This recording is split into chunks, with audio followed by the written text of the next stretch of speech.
you reign!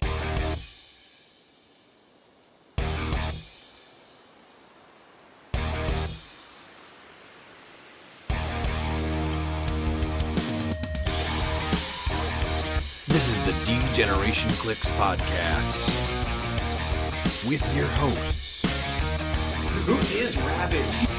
Ryan Ruffman, Ravage! Hand me that bottle cap. Miles Kane, Hand me that paperclip. Grab that twine. Gun wrapper. Daniel Schwab, We best friends, Asgard to Mouth, and Pete. Cause I'm just me.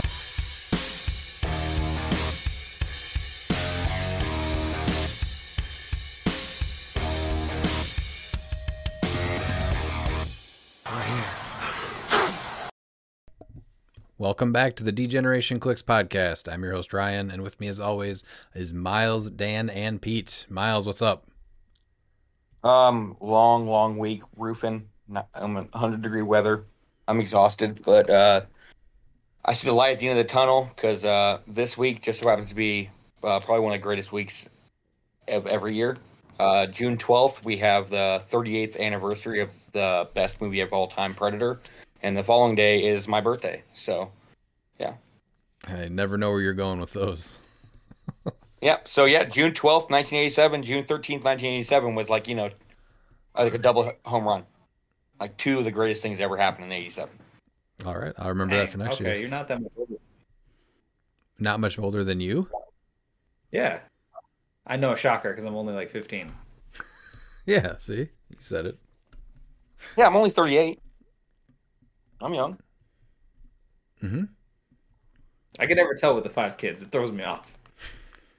Oh, yeah, I started when I was 20. Dan, how are you doing? Pretty good. Busy week. I got a new phone. Hilariously, it is free because my service provider messed up, so I have a brand new iPhone 16. And then I just got my case and my case for it and my screen protector today, so I was putting that on before we started this tonight. So Nice. Free is a great price. How's Pete? Good. Got back to cliX last night. We played some Silver. Got to try out the Latvarian crew. They're still super fun to play. But I had a little bit of a, it wasn't a great night, but it was a fun night. But you know what? You always ask how we're doing. Let me ask you, Redmond, how was your week? It was not my favorite week. We actually moved locations over the weekend for work, and Saturday was an extra 10 hours of moving therapy tables, weights, and equipment, and then repeated that for another 9 hours on Sunday. So it was a lot, and I am beat. But thanks for asking. You're welcome. I thought that was like your typical week for you.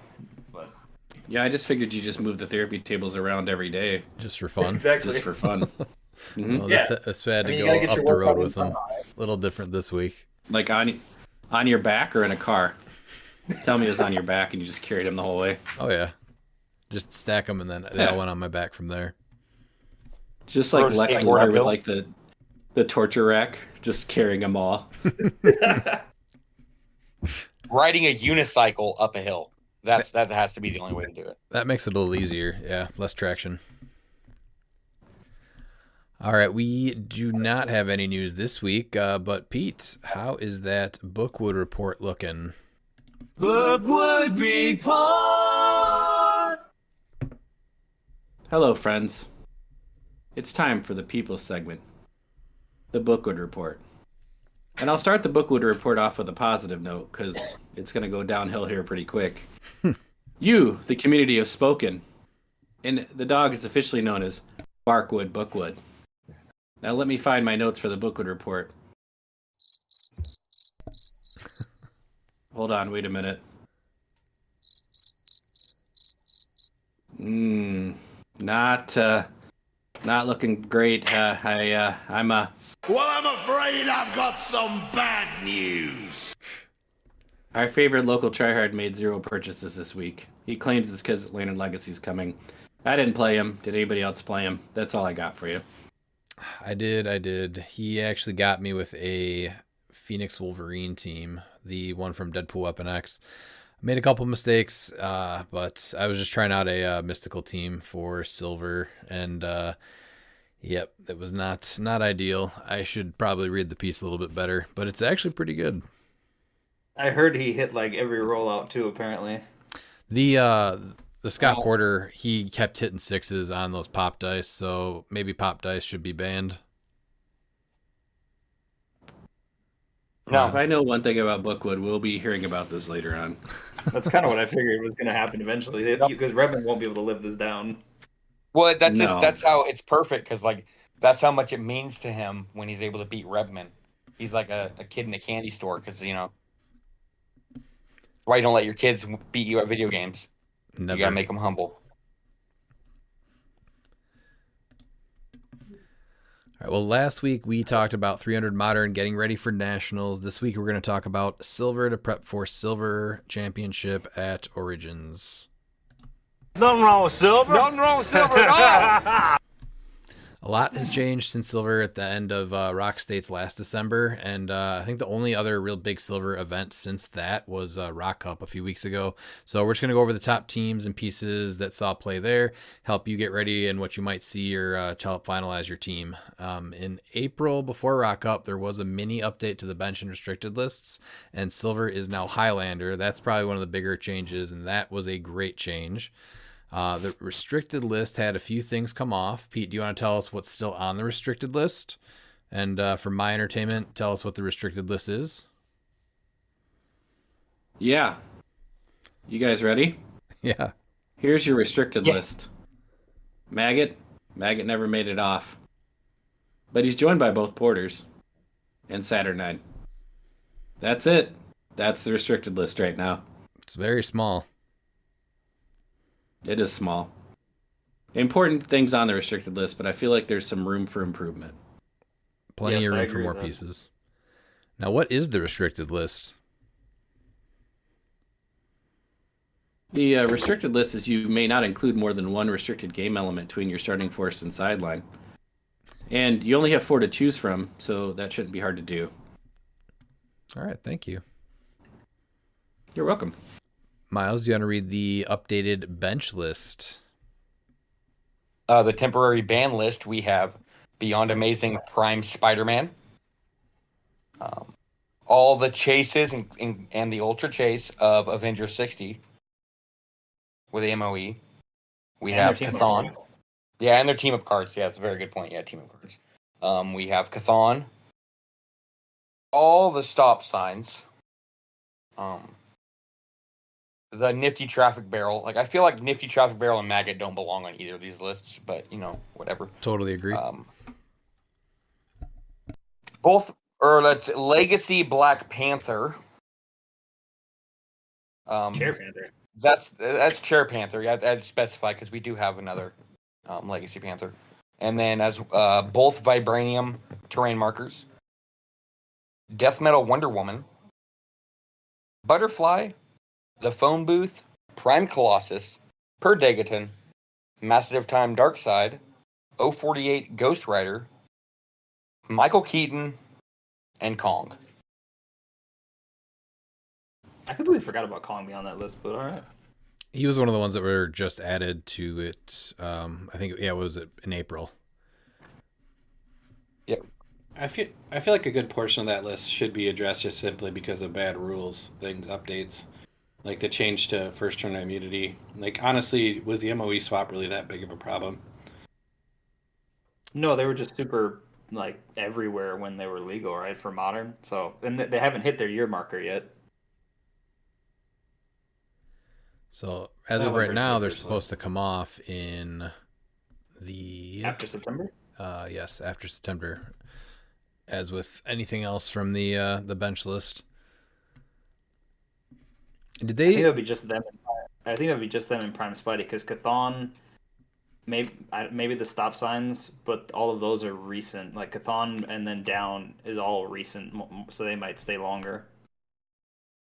Yeah, I wouldn't be surprised if they last a little longer. I think the There's a few things that I would be surprised if they come back, though. I'm going to go ahead and guess that the barrel is gone for good. Signs too. And stop signs, yeah. That I makes would me say sad. That does not make me sad. And I wouldn't be surprised if Cathan moves over just because his interactions with pinging your own piece too much. Yeah, we've seen too many things where if you can damage your own pieces, that causes problems. But anything else that's been on there, I would assume is coming off, which is, yes, Prime Spider-Man and the MOE swaps and Ultra Chase Mephisto. But that does not affect our event coming up here. Before getting into the teams from Rock Cup, we here at Degeneration Clix want to sponsor some players that are unsure about playing in Silver. Here's the catch. We will cover your entry fee. You get any and all prizing. You just have to play a team built by us and give us a post-event interview. And we can supply the pieces. You just can't drop. So if you're interested, just reach out to us and we will make that happen. All right, Rock Cup. So let's dive into the top 8 silver teams for that. Dan, do you want to start us off with number 8? Just squeaking in there. Yeah, with Mr. Kenny Minx barely getting in there with Blades of Glory. So we have Zombie Scarlet Witch with the Liar Ring, Prime Wonder Woman from BTU with the Green Lantern Ring and the Utility Belt. We have Mern at 50 with the Emo Mod. We have, I believe this is Pegasus Cap. Yeah, it is. With the +1 Longsword. And then we have APOC and Genesis, which I'm guessing both have Soul Swords. And then we have the Blackshirt Porter with the Darkhold and a Copycat Pog. And sideline was Fortify, Rivalry Fortify, Pim Particles, Ares, Black Vulcan, Brainiac, Grodd, and a Scrappy Doo. So, Dan, did you get to see Zombie Scarlet Witch in action? I really actually do like that he was able to make her work. I only watched one of his games, and that was against Joe Harrison, and I didn't see her do very much, unfortunately. So he was kind of like pinched in the corner for the majority of the match. So I don't know if that was just because of like the map he was put on and like his matchup against Joe Harrison. But yeah, it's cool that she got this far. I'm not sure what happened. But I mean, with the Liar Ring, right, you're doing a 10 range mind control, and then you can place a hit target adjacent to her, and she can just make a close attack, so you can kill box something, which is actually pretty impressive. So yeah, I'm surprised the Liar Ring isn't played on more pieces for combos like that, but yeah, it's a good combo there. It's so good. I was like, man, that's like a ring that I always look at. Is that and spin? Like those two for me are the things I always look at. And then what do we have? The Prime Wonder Woman. So there's your constructs, and what's the biggest thing with her? I'm surprised she's hard to kill play. And she's a really good defensive shell. She grants the 19 defense. If someone dies and she's low dial or mid dial, she just goes back to click 1. She can use all the printed team abilities from characters in your KO area. And I mean, she's got the utility belt. Don't sleep on the utility belt. That thing's amazing. So the 19 defend, and then Mern with the emotional modifier, so probably going down in attack from the opponent. And then you can't raise your values with Mern. How is he deploying Captain America, though? I honestly I don't think he is, to be fair. Because the spin's not on here, so I don't honestly think he is. I think he's just getting him up there. So that's all it is. He's got the +1 longsword, right? So he's got the rollout from APOC Genesis. So he don't have to worry. He's a little more protected. So there is that. Speaking of APOC and Genesis, where are your guys' go-to strategies for taking out these guys? APBI, Black Panther. That piece is being undervalued currently. I know he's 85 points, but I think that there's really something there, especially with the Genesis APOC just being everywhere in Silver. What does he do against them? I don't remember. I just remember he turn off blades. Yeah. And if he's inside of printed hindering terrain, he can't be targeted. Yeah. Sorry, I'm thinking of the. I thought you were talking about the Prime. I'm like, why the Prime? But yes, no, the Chase. Yeah. No, he's an underrated piece. He's still a great attacker, He's difficult to target because you can get him into hindering pretty easily, and you can't draw lines of fire to him. He shuts off blades, and if you're a blades heavy team or having played against a version of warrior with him on it, it was kind of the natural counter to what I was playing, which is a really clever way to do it.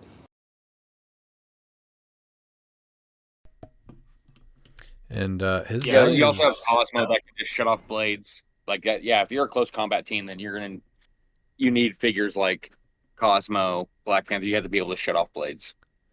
That's How I deal with the Genesis APOC is normally just with Saki. It's just pulse wave precision strike, and eventually you just get to the stop clicks, and they have a hard time hitting him if he's got items on his card because their attack values are not amazing. No, yeah, they go down, and they only start at 10s, I think, top dial for 35 points anyway. So, Right. The other big thing is obviously then just the nth metal trick arrows trying to blow through the stop click, but this with the way this is worded, it still does KO the equipment, so you would lose your equipment when you hit that stop click. So the only way around it is if that gets revealed with knockback. So Pulse Wave, Force Blast will the knockback will reveal it, not the attack. So honestly, you can get around that. my answer to that is a thing he's got on his team, which is Pegasus Cap, because you just don't have the defense power, so it won't matter. Like I'll just rip right through you, and you're dead. Yeah, so there's another way to take them, but you're gonna see a ton of APOC and Genesis teams, especially after it wins the event here as we go over these. Oh yeah. I didn't mean no, definitely. I think that's my biggest thing. My teams normally now have been trying to like have differentiation in damage, so I'm just trying to shoot them. I'm not trying to punch them. Well, and we mentioned one Miles I think did Cosmo, but also Prime Blue Beetle. Yep. Even at 45, that's two things of you just can't use something. Yeah, the more that I've played Blue Beetle and I just use him to turn powers off, the more that I can see him being played at low. Mm-hmm. And he's still a good attacker for 45 points. Like he's not bad. No, not bad at all. Going back to that Black Panther that Miles was talking about here. He's great. The ancient incarnation of Black Panther, when another friendly character named Black Panther hits after resolutions remove an action token from this character, you can kind of keep him going when there's plenty of Black Panthers out now. Even that Him in the Prime. The Prime or the A side to the Prime is really good still too. For I think 45 points, it gets a free avatar. 40. Oh yeah. Yeah, I was 40 just with a thinking free more guy. of the for the what do you call it? The ability for survival with Prime Panther, because you can revive him from anywhere. You don't need to be adjacent to him. Right. So there's probably a Wakanda team out there, and then there's so much Pulse Wave in Silver, and so having that stealth and having it protected Pulse Wave. Yep. Not Oh yeah, bad. He also has Past, so that's not nothing. yeah. Oh, I would You love know, to I'd see be him past show up on a past Avengers team. All right, Miles, do you want to go? I think there's absolutely a Wakanda team in Silver. I just think it hasn't been seen yet because they have natively so many ways to modify stats that are just so easy to do for not a ton of points in Silver, and still plenty of great attackers.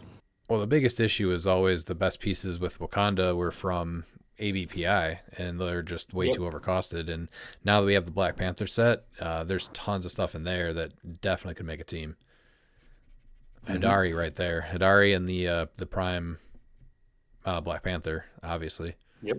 All right, Miles, do you want to bring us to the 7th place team?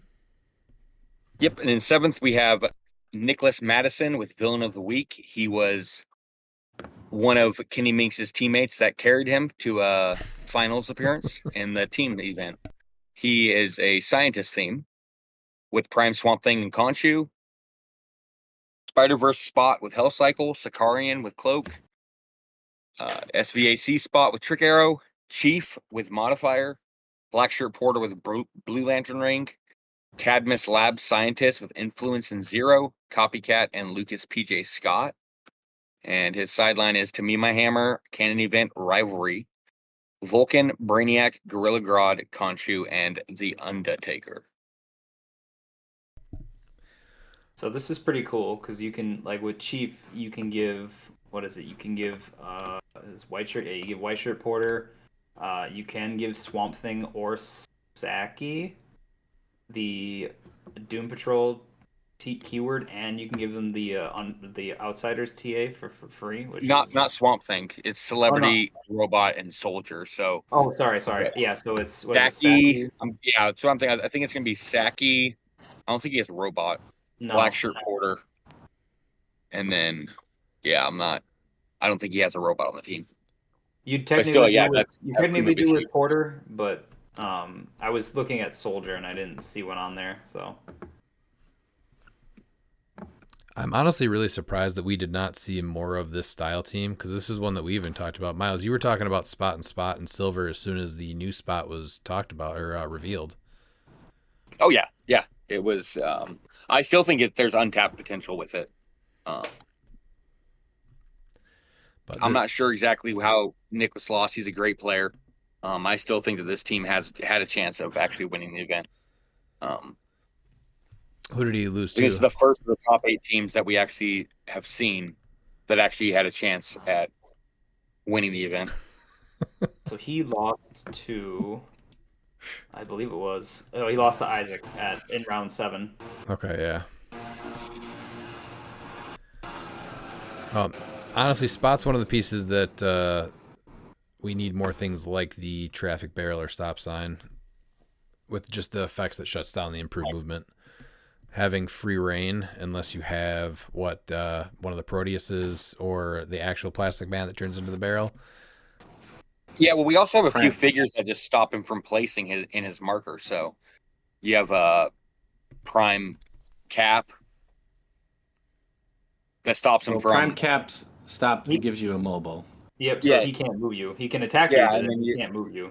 Right. You're going to have Primus. Primus wasn't legal in this event, but you have Primus in Silver with 400 points. I think he really can shine by stopping this team, because you can't place or generate within 4 squares of a Brute.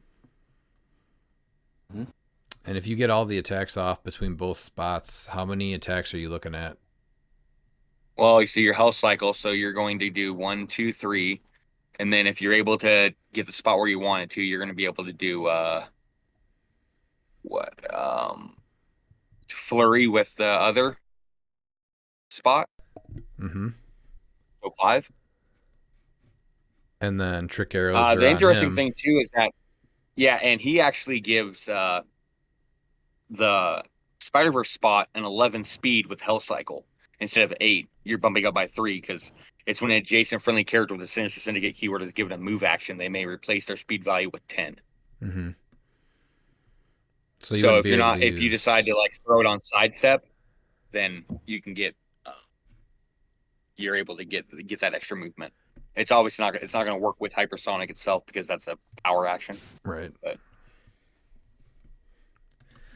all right, let's go to the Sicarian Iron Man, who is going to be on many teams. So usually a cloak levitation on him, obviously. What's your biggest way to deal with him? Knockback. Yeah, knockback's the easiest one, honestly. Knockback poison. Yep. Pulse wave, Yeah, pulse wave, pulse wave. Try to ping him as much as you can, and if you can get those objects off of him, he drops pretty quick, but he is easily one of the best players in Silver. Oh, easy, yeah. I think the biggest thing is I force you to take a token off immediately, because then you're only +1 stats, so that's not nearly as dangerous. Yeah, if you can get those off, he changes drastically. Now, the Chief is another piece that I thought that was going to make quite a few teams at least become its own type of team in Modern, and never really took off. Do you guys remember any teams that did well in Modern with him? No, not that maybe one, but it's been a while. I think it was right when BTU came out. We saw a Chief, and I think there was one Silver team. But he's been undervalued and underplayed. I think he's one of those legacy cards that just went under the radar. Yeah. I know. Yeah, I had teams built with him, but it just never made the cut for me bringing into the tournament, and that was definitely a mistake on my part. I think that Doom Patrol had a huge chance before he rotated. And maybe that's part of it too, is that there still weren't a ton of events happening when this set came out, right? And so by the time a new event rolled around, you were kind of off their building with him.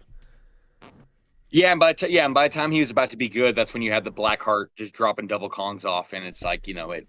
That's right. Yeah, so That's kind of hard to keep up with. It's just not. it the is, same. and by the time that they fix that Blackheart, it's like it's one of those forgotten pieces because he's about to rotate, so people aren't even really looking at BTU outside of the rings and like World's Finest, Prime Batman, Prime Wonder Woman. Yeah. Mm-hmm. And then Cadmus Labs is really just there for the filler on a scientist team for 2 rings also, right? Nothing big there. Yeah. I'm honestly surprised he didn't have spin on here instead of influence. I get 0 because barrier is always good, but I'm really surprised at the no TK. Unless, well, I really like the power to give a friendly character Battle Fury as well. that's also good. Yeah, I will admit the Cadmus Lab scientist for having that for 15 points is quite good. Oh, I totally missed that. Yeah, it's like a Zenzi. And not for nothing, Empower is good too, because if you're bringing something over with Spot, you can just place everybody next to him, and now you're walloping them for even harder. I literally just read Empower and stopped reading. That's really good too. And then what else? So Copycat and Lucas, PJ, and Scott. So obviously those are going to be all over the place as well. All right, let's go to number, what are we on, 5? 6? 6. 6. All right, so we have Ant, who played something old, something new. So we have a Rocco theme. It is Juggernaut from Collector's Trove with the gem, Carnage Silver Surfer with Khonshu, Sicarian Iron Man with Cloak of Levitation. We have Spider-Ham the Prime with Stormbreaker, and then we have Genesis with the +1 Longsword. So no APOC. Venom Mags with the Darkhold. I believe this is the White Shirt Porter. No, sorry, Black Shirt Porter with 0. And then a Legacy Carnage, and a Legacy Daredevil with the Bloodstone, and a Lucas PJ Scott. So, and then sidelines Fortify, Rivalry, Black Vulcan, Brainiac, Gorilla Grodd, Khonshu, Mimic, War Machine. So this is just like all of your hitters on a team. With enough reach too. You have Scott and you have Venom Mags who can get pretty much anybody anywhere. And then Prime Spider-Ham that really makes it hard to range attack when these guys are all up in your face. And then, it's interesting that he has 5 modern sideline. Like, I realized that Khonshu's free points, but I thought that still counted towards your modern sideline elements. Wait, who's the 5th? Mimic. Khonshu, oh, no, right, okay. I was thinking that was the new War Machine. Never mind. No, it's the AV60 one. I was like, wait, where's the other? I was like... I was gonna say, yeah, that's a really good team. Very aggressive team. And because of Prime Spider-Ham, like, you can be appropriately aggressive the whole time and not really worry about a ton of range attacks. And then once they're on you, you're locked down plasticity. Yep. Yeah, you're having a hard time just dealing with them and they can break away and move as they need to too. So it's really hard to just, I would think, maneuver with them. So starting with Juggernaut here, this is the one from Collector's Trove. A lot of people still don't understand that you still get to do the 2 damage after the charge, even if you don't make an attack. Yeah. And all damage is penetrating. Well, you have to make an attack, right? Because it's close. Oh no, because it's not contingent on you making the attack. No, it's right. Just part it's of just, it. Hey, right. Yeah, you don't have to. Resolution. Yep. Oh yeah. And then if you destroyed the terrain, then even that damage is penetrating too, not just the attack. Yep. Well, there's a lot of times too, there's the 2 damage without being penetrating is huge, but if you can make it penetrating, it's even better. And there's ways where, like, you go through blocking, you grab something else as blocking, he's carrying it around with super strength with the gem, and you're just got all kinds of problems. Not for nothing. He's the only way to make it penetrating damage is the 2 damage, not his attack. Right. Okay. You have to get the blocking correct. Yeah. You have to go through something or break something. But you have to, but it's a full. All it is pretty much Quake that you don't have to hit the attack, which is extremely good. And then you can do penetrating. I mean, that's amazing. Just free damage where you don't have to make an attack. That's awesome. I mean, when I played him, that was a constant. Can I read that card? And I'm like, you can read it. That's how it works. So that's kind of interesting because I never got a call about him during Silver. I never got a call of like, hey, how does this work? Well, it's one of those pieces that people just aren't reading the whole thing, and once you read it, there's nothing else to say. It's just like, yeah, I guess he does that. Okay, I just wanted to point that out. I didn't get a call specifically about Juggernaut at H for H, so I was like, oh, okay. So yeah, when you go up against this guy, giant reach 2 attack, but then everyone that's adjacent, no matter what, all the opposing characters are taking 2 damage. But he is still standard size, so like you may not always be able to make use of the giant reach too. Right. What about Carnage Silver Surfer? Obviously another piece that you're going to see all over the place, like Saki.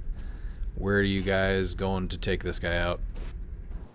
I usually pack like the Battle Fury Precision Strike combo somewhere to try to deal with this guy quick.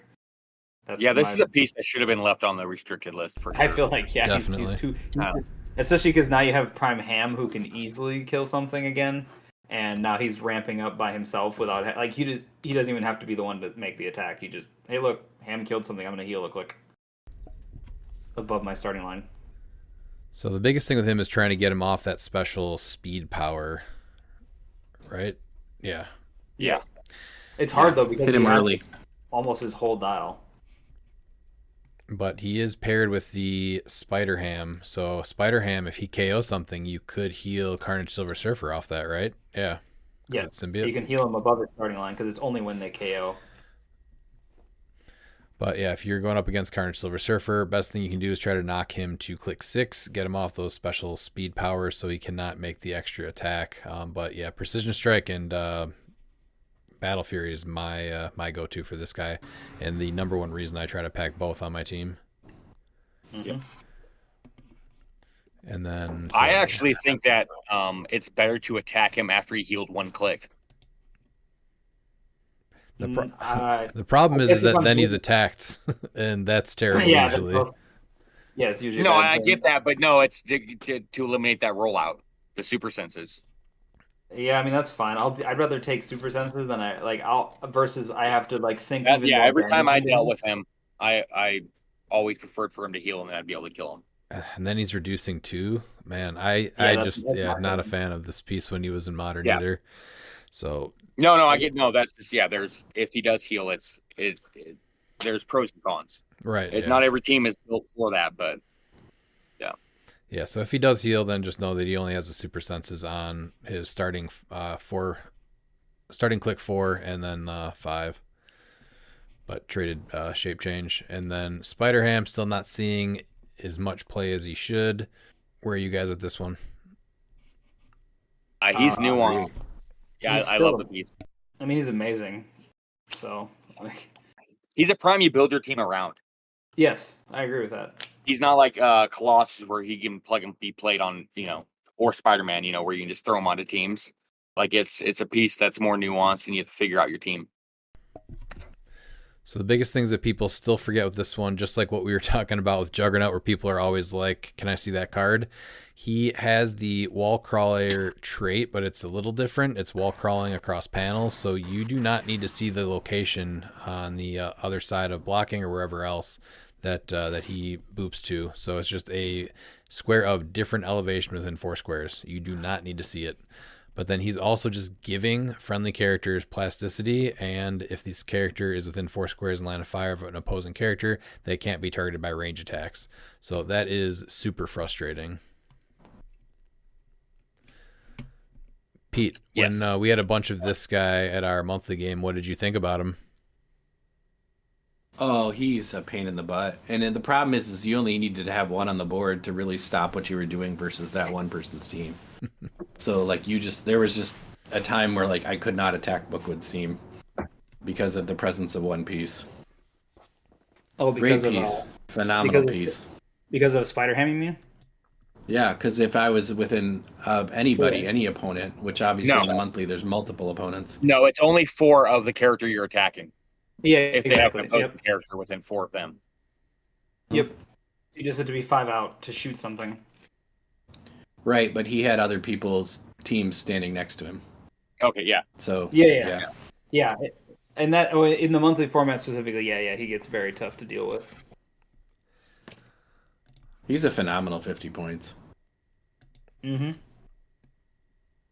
Now, what about his equipment? So obviously, in modern, Stormbreaker is a great choice. Would you guys put the symbiote on him instead, or keep the Stormbreaker? I actually really like the red symbiote, honestly, because of the fact that he has triple target. He's got blaze, and like that symbiote allows you to, or it's if you already use chill energy, you can heal the multiple. But either symbiote for free is great. I think. I just think him with blades is funny, so it's like that could be worthwhile. Well, and he doesn't have Apocalypse though, I guess, but Genesis lets him have +1 to his his blade rolls. Yeah, so I do think that I actually do like him better with the red symbiote than Stormbreaker and silver. That was my thought, and it's free, so it's even better. Yeah, so. save you 10 points. And giving you steel energy too, so he's harder to kill then because he can potentially heal. Mm-hmm. Then Genesis. So then, what about Venom? Oh, that's another thing too. So Genesis and the +1 longsword. So how does her trait work? So you get hers first, and then you add the damage from the longsword after, right? Yes, I believe so. Because hers is the minimum result is +1, and then the +1 longsword when this character uses it, increased damage dealt by +1. So yeah, so minimum +1. So it'd be 5 then. Yeah. Well, that's disgusting. Yeah. So you trigger Genesis first, and then the longsword's going to be after that. So great combo there, or just on any team with Genesis. I was gonna say I also just like this as like, hey, I'm not running the soul sword. Cool. Yeah, you don't normally see that with them. Yeah, that was a thought of mine when the longsword came out. I was like, oh man, that with Genesis just seems utterly disgusting because she's just doing so much damage. Oh, and you know what? They did give it the sword subtitle or whatever. Exactly. So she actually gets it for free. Yeah. Well, she gets it for free because of her keywords, but she could technically pay the 5 points and start from outside the game with it. So you could play 2 longswords technically. Yeah, that's all he's doing. He's doing assigning the longsword to save him 5 points, because without that, if he did the sword bearer trait, then he wouldn't be able to have both fortify and rivalry on his sideline. Can you get longsword? Now I just want to put a double longsword team together. I know. See, that was my thought about her. I was like, oh, I can have her with the longsword and somebody else with the longsword. That's amazing. But red symbiote on Spider-Ham, and then Genesis pays for the trait, and then you can put it on somebody else. Yep. I don't know if it works on this team, but I like it. Uh-huh. All right, Venom Magneto with the Darkhold. So he has a ton of stuff that he frequently gets forgotten about with the ESD. So plasticity and super senses and ESD. Passenger 4, TK is free. He does have the toughness, so he's not easy to knock back. And then he does have leadership. So what's where is this guy ranking with when you take him out? I mean, he's still like, the funny thing is he's not a hard 35 points, but he's got to go. Like, he's got too much going on, and he just offers too much utility for his like pocket size amount of points. For me, he's always pretty much a top target because he dies real easy. And if you can get that mobility out, because usually people aren't packing more TK than just him. No, he makes the team go. A lot of teams go. He's uber mobile, and he also does carry too, right? Yeah. Passenger multiple people. Yeah. So he's a nightmare if you leave him alone. He just changes the face of the game quickly. It's just really tough because like he is high up there on the threat level, but if I have an opportunity to take out a main attacker over him, I'm gonna take that. Mm-hmm.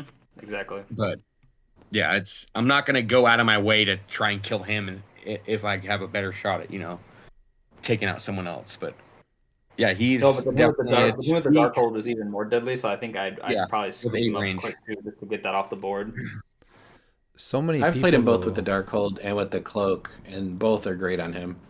Honestly, the Cloak on him, it sounds crazy, but giving him sidestep in addition to everything else is just unbelievable.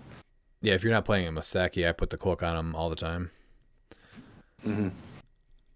One thing to think about though too, like you were saying, to take out a main attacker, so many people in Silver that you're playing in competitive are able to target more people. Like even on here, it's Carnage Silver Surfer with 3 bolts, Spider-Ham has 3 bolts, Genesis has 2.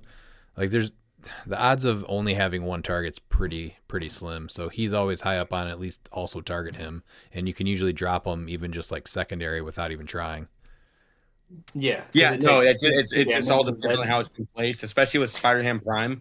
Like, you're going to have to hit him with a close attacker, depending on placement. So, yeah, that's...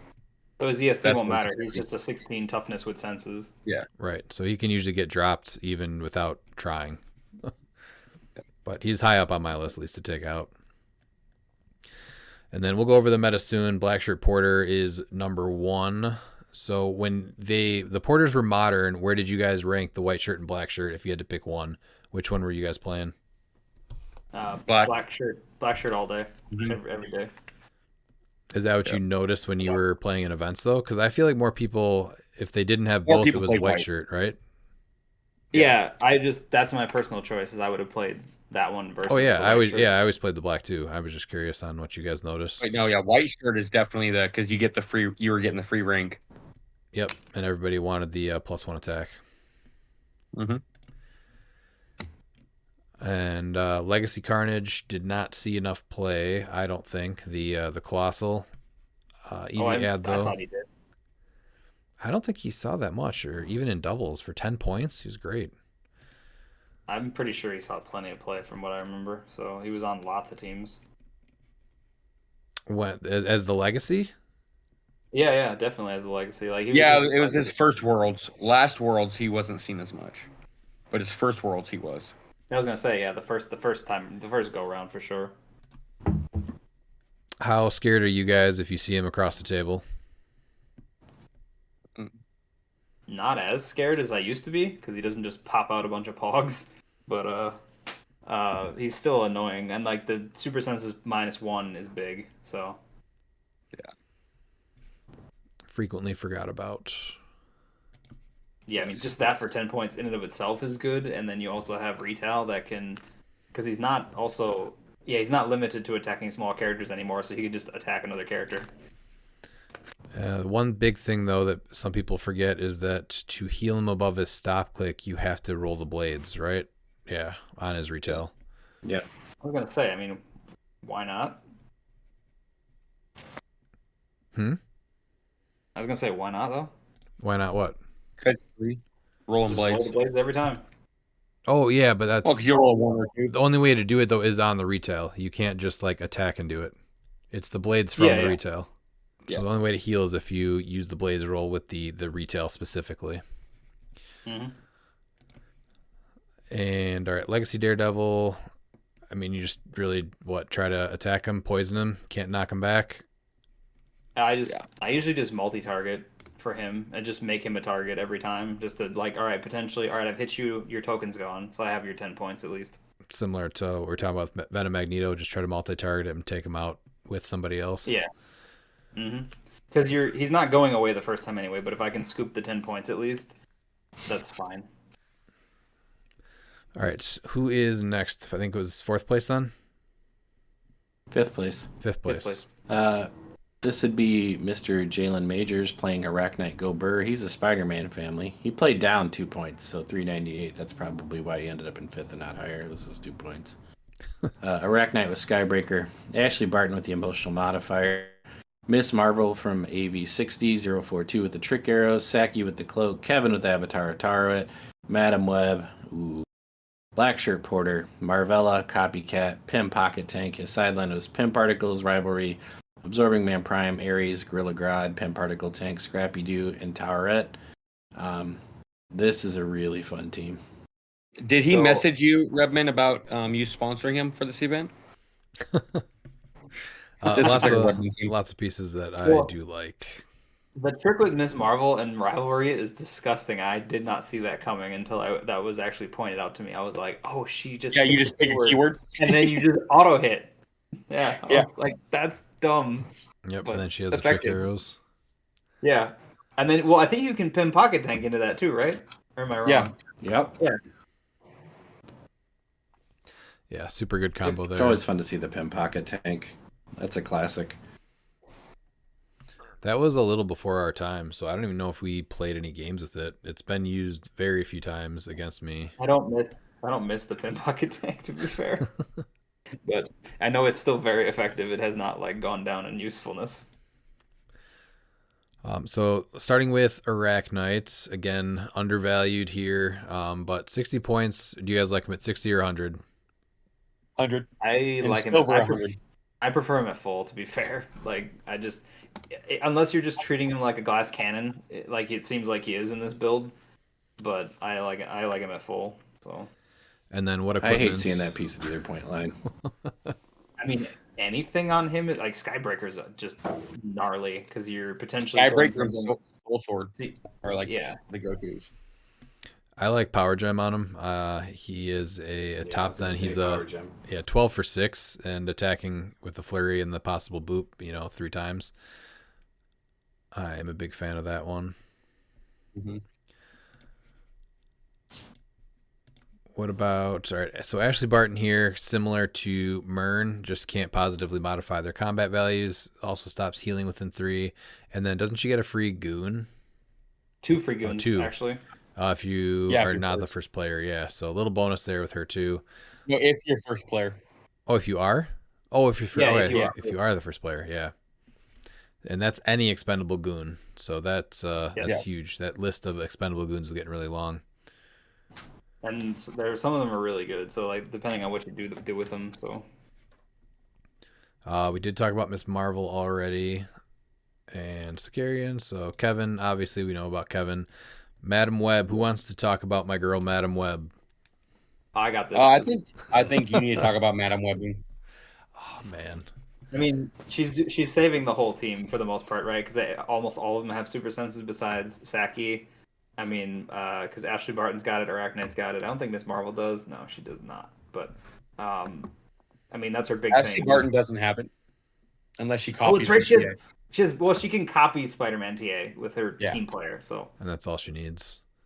Yeah, she just needs to be able to use it. Yeah. So I mean, she's great. Like she's 30 points of you have to kill her because otherwise, if she ramps up, like I've played enough games with her where as soon as I get hit once.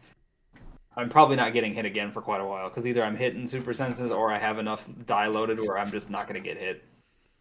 Yeah, if I'm playing against you and I have Madam Web, leave her alone. Otherwise, you have to get her right away because if you start stacking up those sixes, hitting is going to be hard. When you guys are up against her, what else are you guys trying to do to put her down? Because she has, what is it? She has stealth. She Reflexes, can choose prob. And she can choose that she can just move through characters and blocking. So she can use that on herself and just kind of disappear if you do try to base her. So her biggest weaknesses are knockback and like elevated, poison, things like that. Mm-hmm. But she's not easy to take down. If you do have the hard to come by sees through hindering, that's another thing where you're like, all right, I see you and I'm going to shoot you. You almost have to include that when you play around here. I was going to say, because if not, you're never killing that piece. But yeah, 4 through 6 senses on herself and mystics. So she is great. Another piece that I don't know why she did not see more play when she was modern legal. But I played her till she rotated.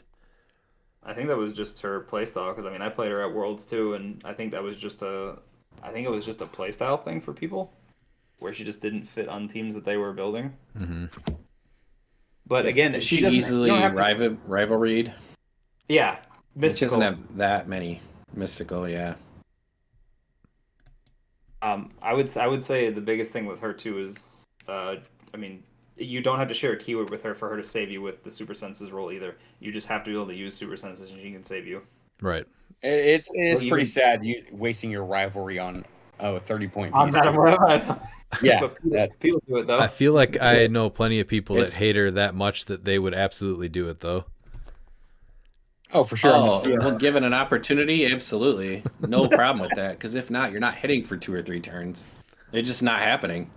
You're just like, well, that's great. That's the only time I roll crit hits is when I play against her. It's like every time. I know, because you did that against me specifically, and you hit Arachnite to his first stop click, and then you proceeded to never hit me again that turn. Yep. All right, and then he also has Marvella here, another just crazy piece for 15 points, gives you sidestep flight, and makes Celebrities Spider-Man family access to Spider-Man TA. And then what is it else? Barrier, that's the other big one. She's one that I give the spin ring to a lot, because sidestep with flight plus TK plus barrier is just like her overall like 20-point package is amazing. And she's standard, right? It's Mary Jane that's not standard because she is autonomous. Yes, Mary Jane is autonomous. Yeah. Then we have Copycat and Pin Pocket Tank. So this is another thing that even I'm not that familiar with. Who is the most familiar with this and wants to describe how it works? I can do it. Go for it. So it has to be adjacent to a character making an attack, right? And then you got to modify your attack -1, which honestly really isn't that big of a deal because I believe he has the white shirt porter on it. Yeah, or no, so he has black shirt, but still he has a couple perplexes. So the -1 attack isn't really that big of a deal. So, and then if you do a hit, you place the tank or you replace the pin pocket tank with the bigger version of the tank on its orange starting line and in the squares adjacent to the target, and then I think it displaces everything. Yeah. So when you replace it, you may ignore characters in blocking terrain when placing it, and then destroy any in squares it's placed into. Any characters in squares it would be placed to are placed adjacent to it. After has been resolved, any character placed this way are dealt 2 damage. So it's just a bomb. Like you place it, it expands basically, and it displaces everything, and then anybody that gets displaced takes damage. And it used to be penetrating, and they go, yeah, that's too strong, we're routing it. Yeah. But the -1 attack for it isn't really that big of a deal. Like, and it starts as tiny too, so you can literally carry it up. And like that's the thing with Miss Marvel, she could just do her thing, auto hit, and then bam, here comes the tank. So now, can you destroy it once it's on the map for points or no? Yeah, it's 8 points. yeah, it's a character. So yeah, you can. And then when it gets replaced by the big tank, you just KO that for 50 points. Yep. That's what I meant, the big tank. So the Pin Particle Tank, the big one, if it's on the map, you can KO it and get 50 points? Yeah, Yes. you can. Mm-hmm. Okay. It hurts because you've probably taken a lot of damage by that point, hopefully not, but I feel like most of the time that's what happens. And then, but yeah, you can get 50 points off of it. Okay. And that doesn't seem too hard. But yeah, if you still have your team left. It still does not show up that frequently, though.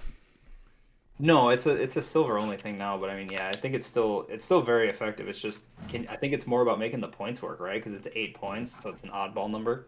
Well, yeah, that's why he's missing 2 points, right? Is that what it was? Yeah, that was what it was. Yeah. Mm-hmm.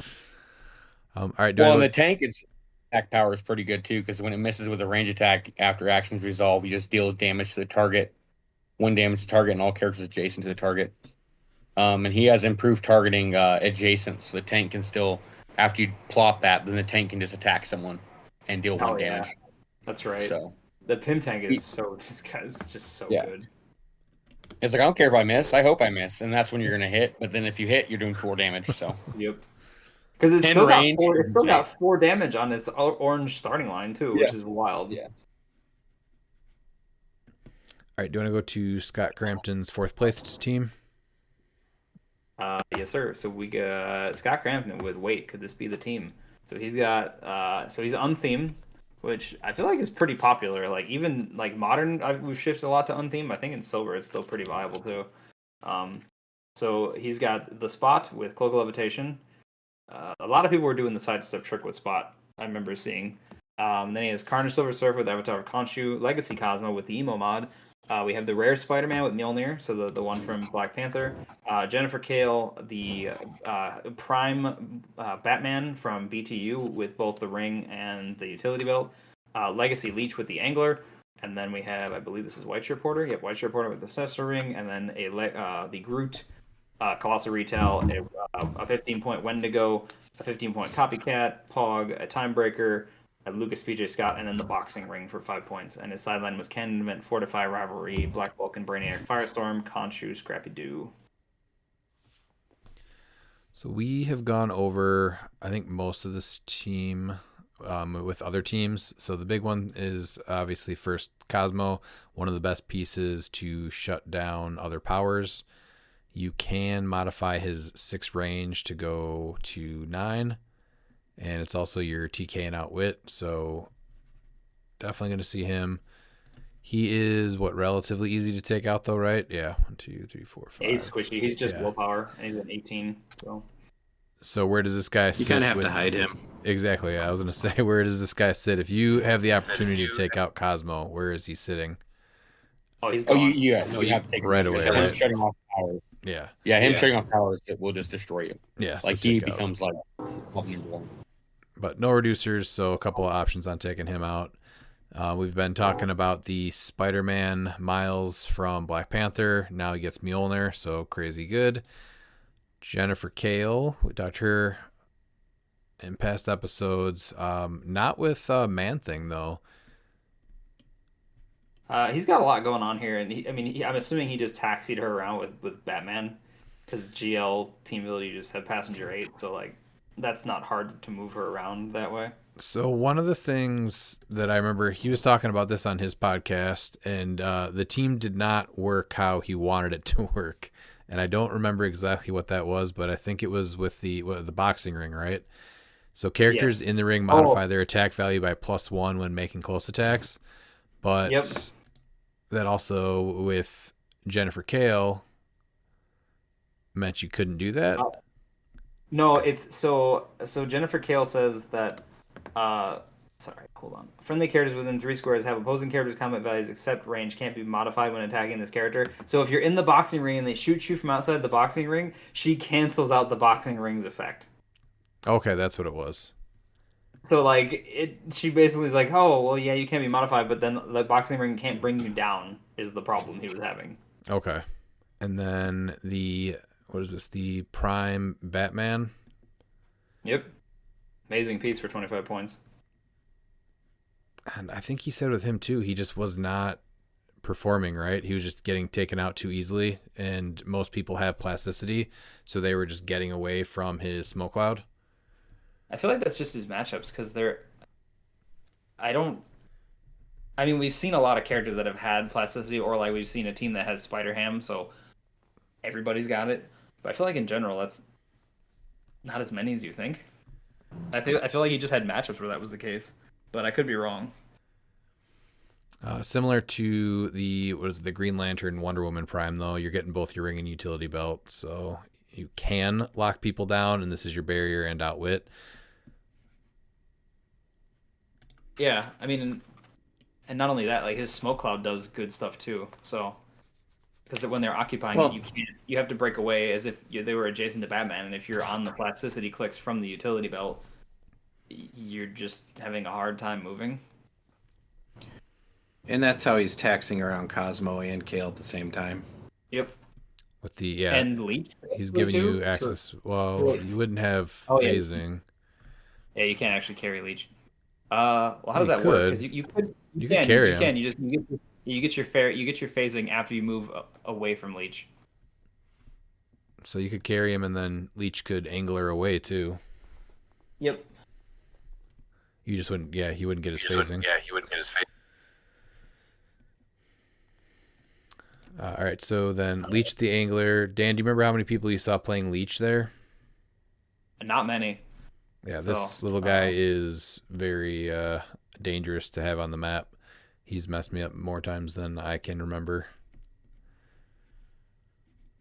Biggest thing with him is that you can mind control him, though, and go adjacent to the opposing character. He was only on 5 teams, so but the Leech Angler, you're able to get full map because you can cannon event and protect them. Yep, which is pretty nutty.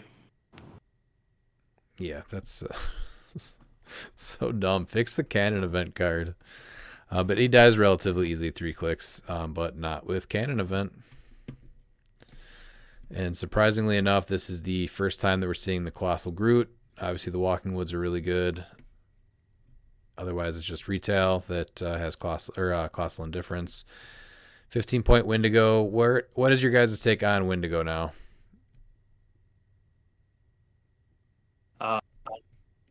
He's still great for 15 points.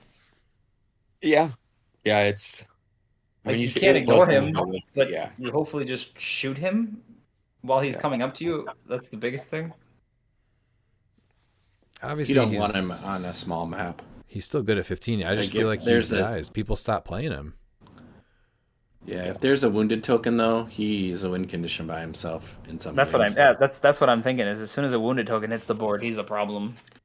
I just don't remember. And even- So when he came out, this guy would go off very frequently, right? I don't know what's Yeah. changed. I just don't feel like you see him going off anymore. He's usually just 15 points. He's not an ignorable piece, I guess is what my thought was. Like, you can't just ignore the guy. Like, you have to. That's why he's getting eliminated so much. Is because he's Yeah. became such a big threat. People see him as number one target. And he's a Yeah, 2x2 giant. Yeah, giant. Exactly. Did you see him go off at all and tear up teams? Yeah, and Did you? yeah, he got to like click 8 or click 7 at one point on one. I was like, oh, that's gonna be bad. Okay. Yeah, I mean, yeah, if he goes off, obviously he's dangerous, but I just don't feel like I've seen him perform how he used to, for whatever reason that is. And Well, it used to be multiples too. Oh yeah. Well, again, full swarms. you're also running into the Highlander thing. So yeah, he used to be running multiples. Remember, so that was a difference too. So you had a better chance So- of one or two living. Exactly. So then you got the one to go off, and then it was just a feast. And this is actually the first person to play Time Breakers. That right? I believe so. Wow. No, I thought we saw a time-breaker on Nicholas Madison. Did we? Let me look. Oh no, it wasn't him. No time breakers. Was it Ant? I could have sworn we saw someone else with a time-breaker. But no, it couldn't be Ant.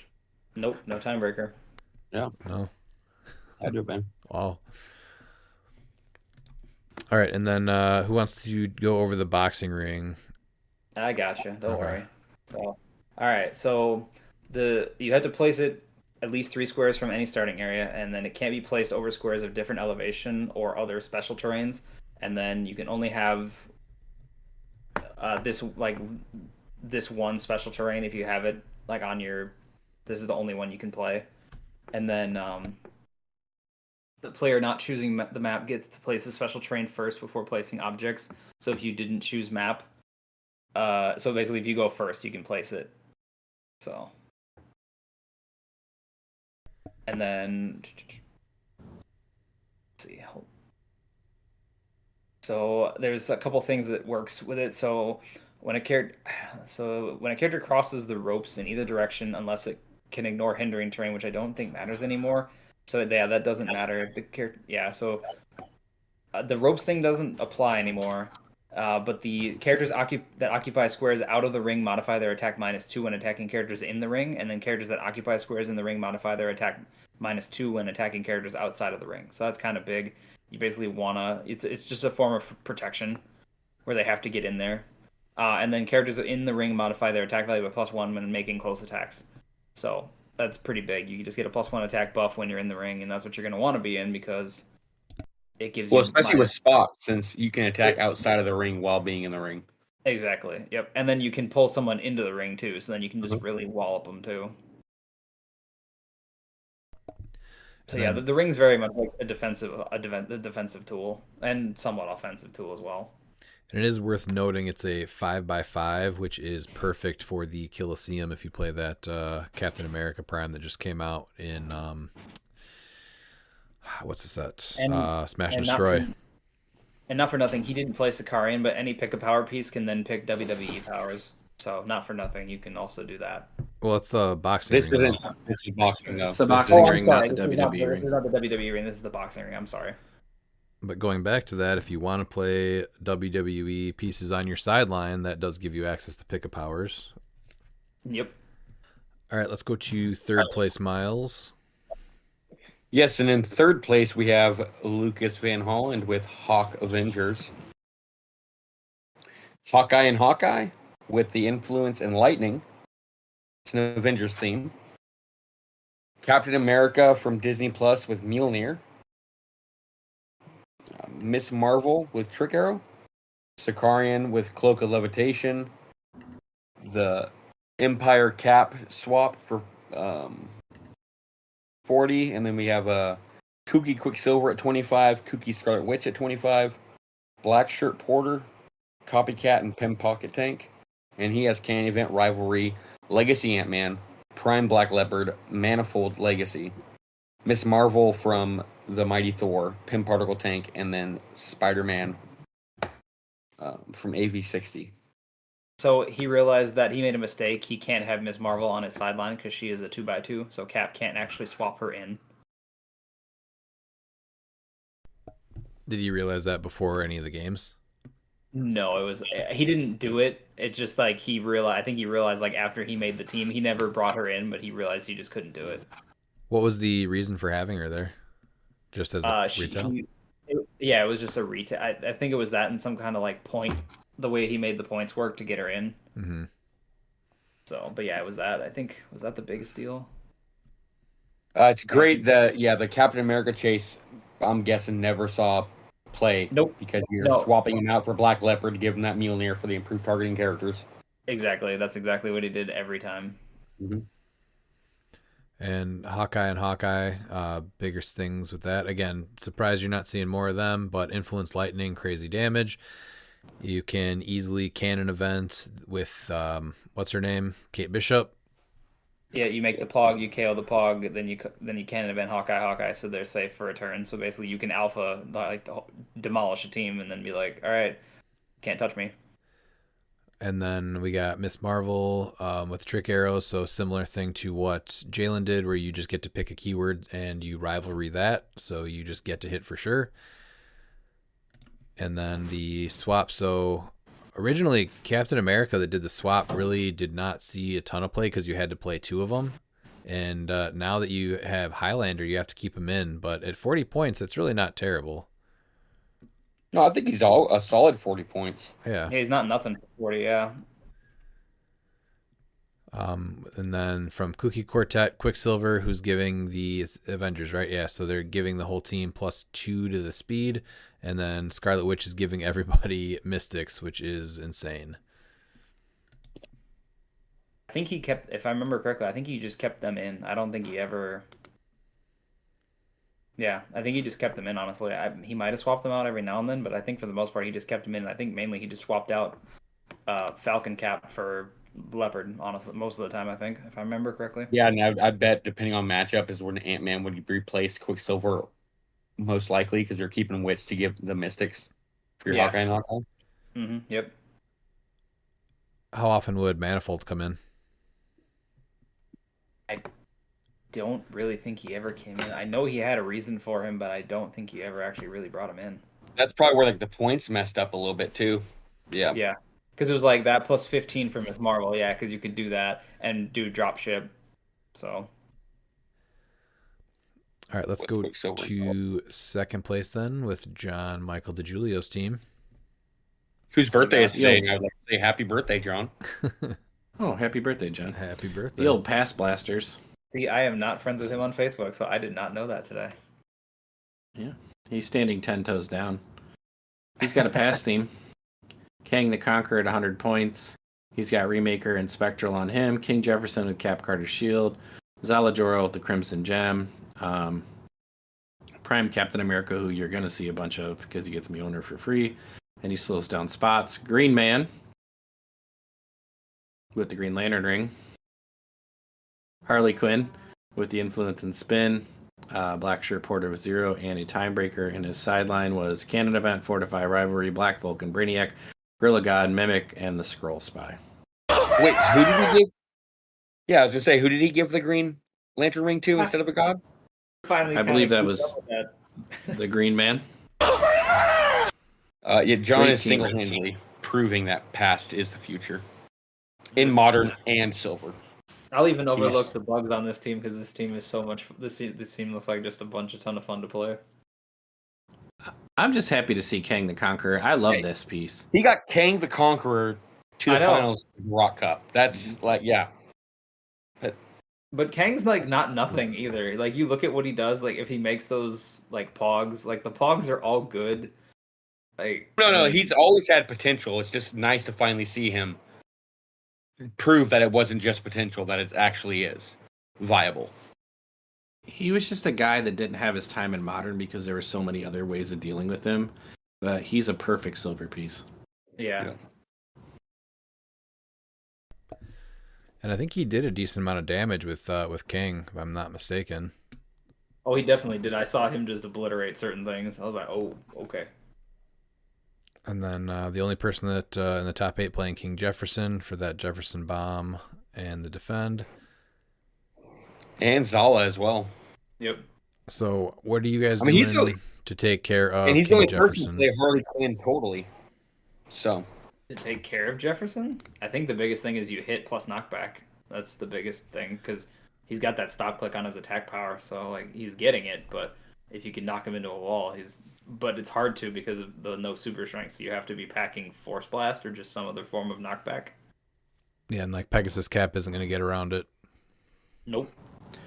I just honestly wonder how many times he went with a turn without hitting something because of the amount of probability control on this team. I mean, it is significant. No, he had like it was. I think there was one where he did, and that was the problem. But he had because his team's all about range attacks, so he made a lot of. He had a ton of prob. It was like, oh, okay. yeah, everyone on his team has prob for range attacks. Yeah, especially for Kang. Like I'm pretty sure that made sure like Kang hit every time. It's not a big game trigger, so all those time breakers on the map. And I also really like it because Zala gives him Superman ally, which then allows Kang to actually shoot through hindering. So now, I mean, you're not hiding from him anymore either. And he's got the only old school time- range values with 7. So The only time Superman ally came up. I mean, I'm just saying in this one instance, it's very good. Yeah. And Zala Jarrell, who obviously is still making marks in Modern, so she turns off your shape changes. And with the rivalry, she's a little bit of a safer play. And Mastermind, don't forget that too. So and she turns off that. Yeah, and the Crimson Gem, great, because she's just going through everything then. And then increasing the damage by +1 when characters are within 4 squares of her. Oh, I just noticed the name of her first trait. Hunting the... Thanks. Yep. I like Cap. Cap is I feel like an undervalued prime. Like he's still great, and now that he can get Mjolnir for free, like it just makes him so much more deadly. Because then you can pull off that. He's not undervalued around here. He gets quite a bit of play. Well, No. With what he does in spot now, he's going to be Apologize. seeing an uptick in play. Apologies. What I mean is in general of like, the wider audience, sir. I just think now with Two chances to Mjolnir. heal every Yeah. turn. Oh yeah. Yep. Why do you think I played him? I was like, oh, I can heal a couple times a turn just for hitting a single roll. That's perfect. Well, one of the biggest things is honestly that he's shutting down Spot. Mm-hmm. I think that's the biggest even reason that he played him, right? Was to kind of counter that.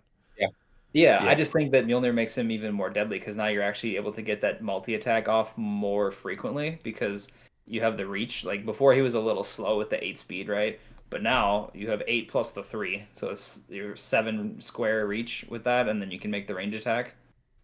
Mm-hmm. And with 2 targets, that's great. Plus, I mean, Quake, Pulse Wave Access. I mean, it's. I think he's amazing for 45 points. And he's a 21. This is a fairly Kevin-proof team too. Yeah. And then another super underplayed piece. So he's awesome. He pairs really good. He was never up there to fall off. Really? For no reason. Played pretty, when he came out, I thought he saw plenty. No, he was talked for about for 2 to 3 weeks, and then he was gone. Okay. Well, He went from like $100 to I don't even know what he's at now. I guess I just see him locally a lot, so I guess I'm a little like stunted by that. I'm like, yes, he's +1 to your range, enhancement. You Outwit. can put a god on him. You can Ignore put stop. the broadsword on him. Yeah. In silver, Something you get comfy. the Green Lantern ring, like he put on him. Mm-hmm. And then Oh, it's yeah. also your outwit and adjacent friendly characters are going to modify range +1 and the improved target elevated. So between copying Spider-Man or Superman ally and being adjacent to Green Man, you're really not getting away from Kang. And then No, and you've got No, and he just says you can't use stop click sometimes too. once per game. And Yep. it's your barrier. So for 30 Yep. points, he's doing all that, and this guy still doesn't see that much play. Outrageous. There's only one other 30-point piece that sees less play, and we're going to talk about her next. All right, And that's a crime too. let's talk about her. Bardley Quinn. I don't know what else we want 30-point pieces to do. Probability control. Pulse wave that doesn't hurt your team. It helps your team. Just phenomenal. And that's all without using the thing where you throw the fire marker down too. Just the bonus. And this is something that I have played her a ton, and this is something that always comes up. But you do not need to have a target to try to activate Pulse Wave. You just don't roll the attack. So you can still say you're going to Pulse Wave, take the token, and then everybody within her range on your team will get the +1 attack. They don't even need line of fire to her. Mm-hmm. And then in silver, influence ring, so now her Pulse Wave also has knockback and the spin for a little extra range. So or just with anyone else he's trying to put out there. Good combo with that as well. Oh, she's amazing. Like, I mean, I've seen her enough around here with trick arrows where I'm just like, okay, she has to die. All right, Yeah, and that's the hard part too, is that if she would take 3 more damage, she just takes 1 instead. No, So no. it's yeah, people still, just because she isn't played enough, people still don't even understand how that happens. All right, let's go to the first place team with Isaac's X-Men team. All right, Oh, so this is X-Men Silver. I hate Hulkbuster, which is kind of funny. I think it's based off of what Jonathan Hickman's run. I think so. Yeah. All right, so we have it's an X-Men theme. So we have Blackheart with trick arrows, Carnage Silver Surfer with the red symbiote. We have Sakari and Iron Man with the cloak of levitation, Sky Tyrant with the +1 longsword for free because he really needs the help. We have Apocalypse and Genesis. To be fair, they don't have soul swords.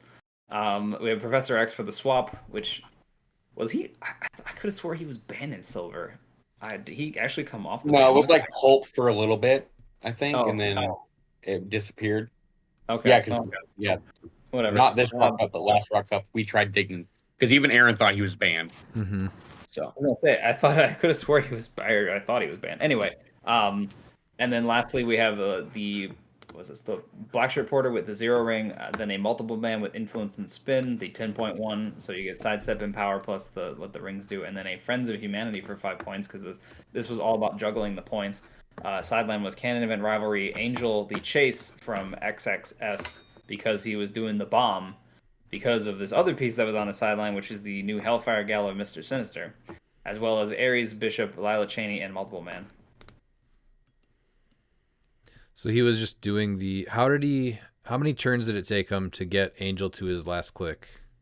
I think it was like 2 turns, maybe, tops. Okay, just between And then putting him on elevated and knocking him back with influence. Yep. Yeah, it was two. It was like 1 or 2 turns. It was not that much, so it did not take long.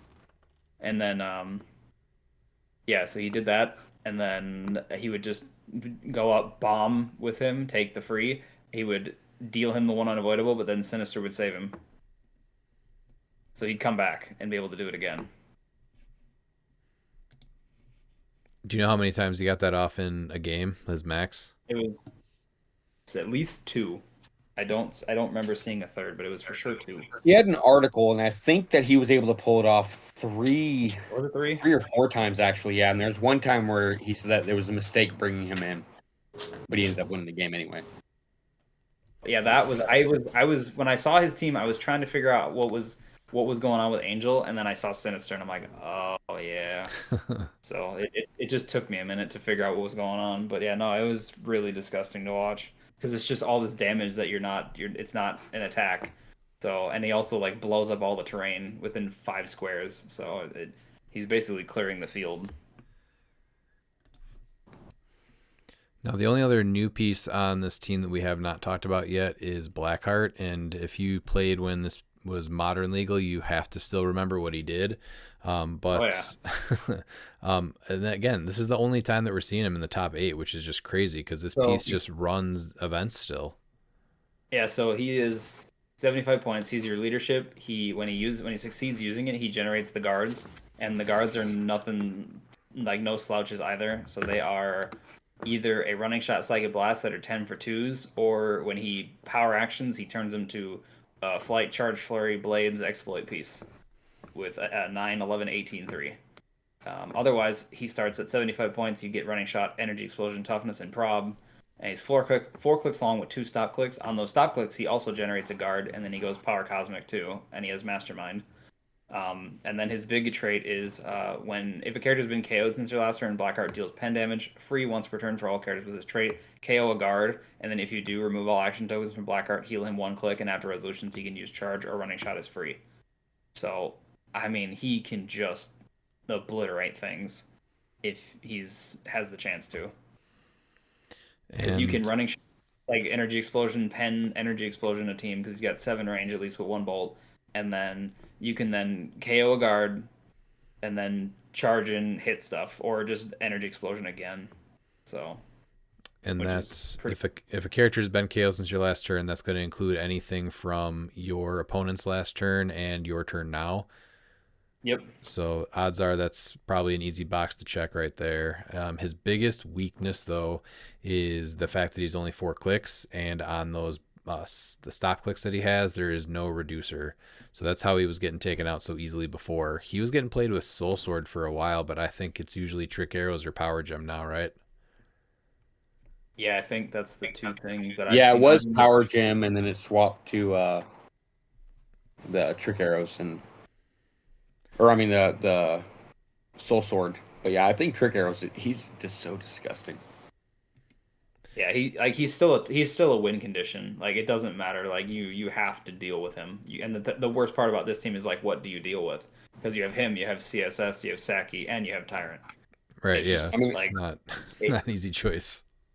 No. The first 8 figures look like a restricted list all of itself. I know, basically.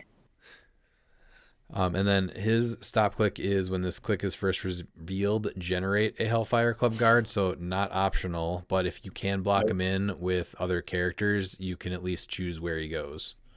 And he can't be chosen for Mastermind then. So definitely plan that out, and you can drop him in 1 turn. But yeah, he can do some serious damage.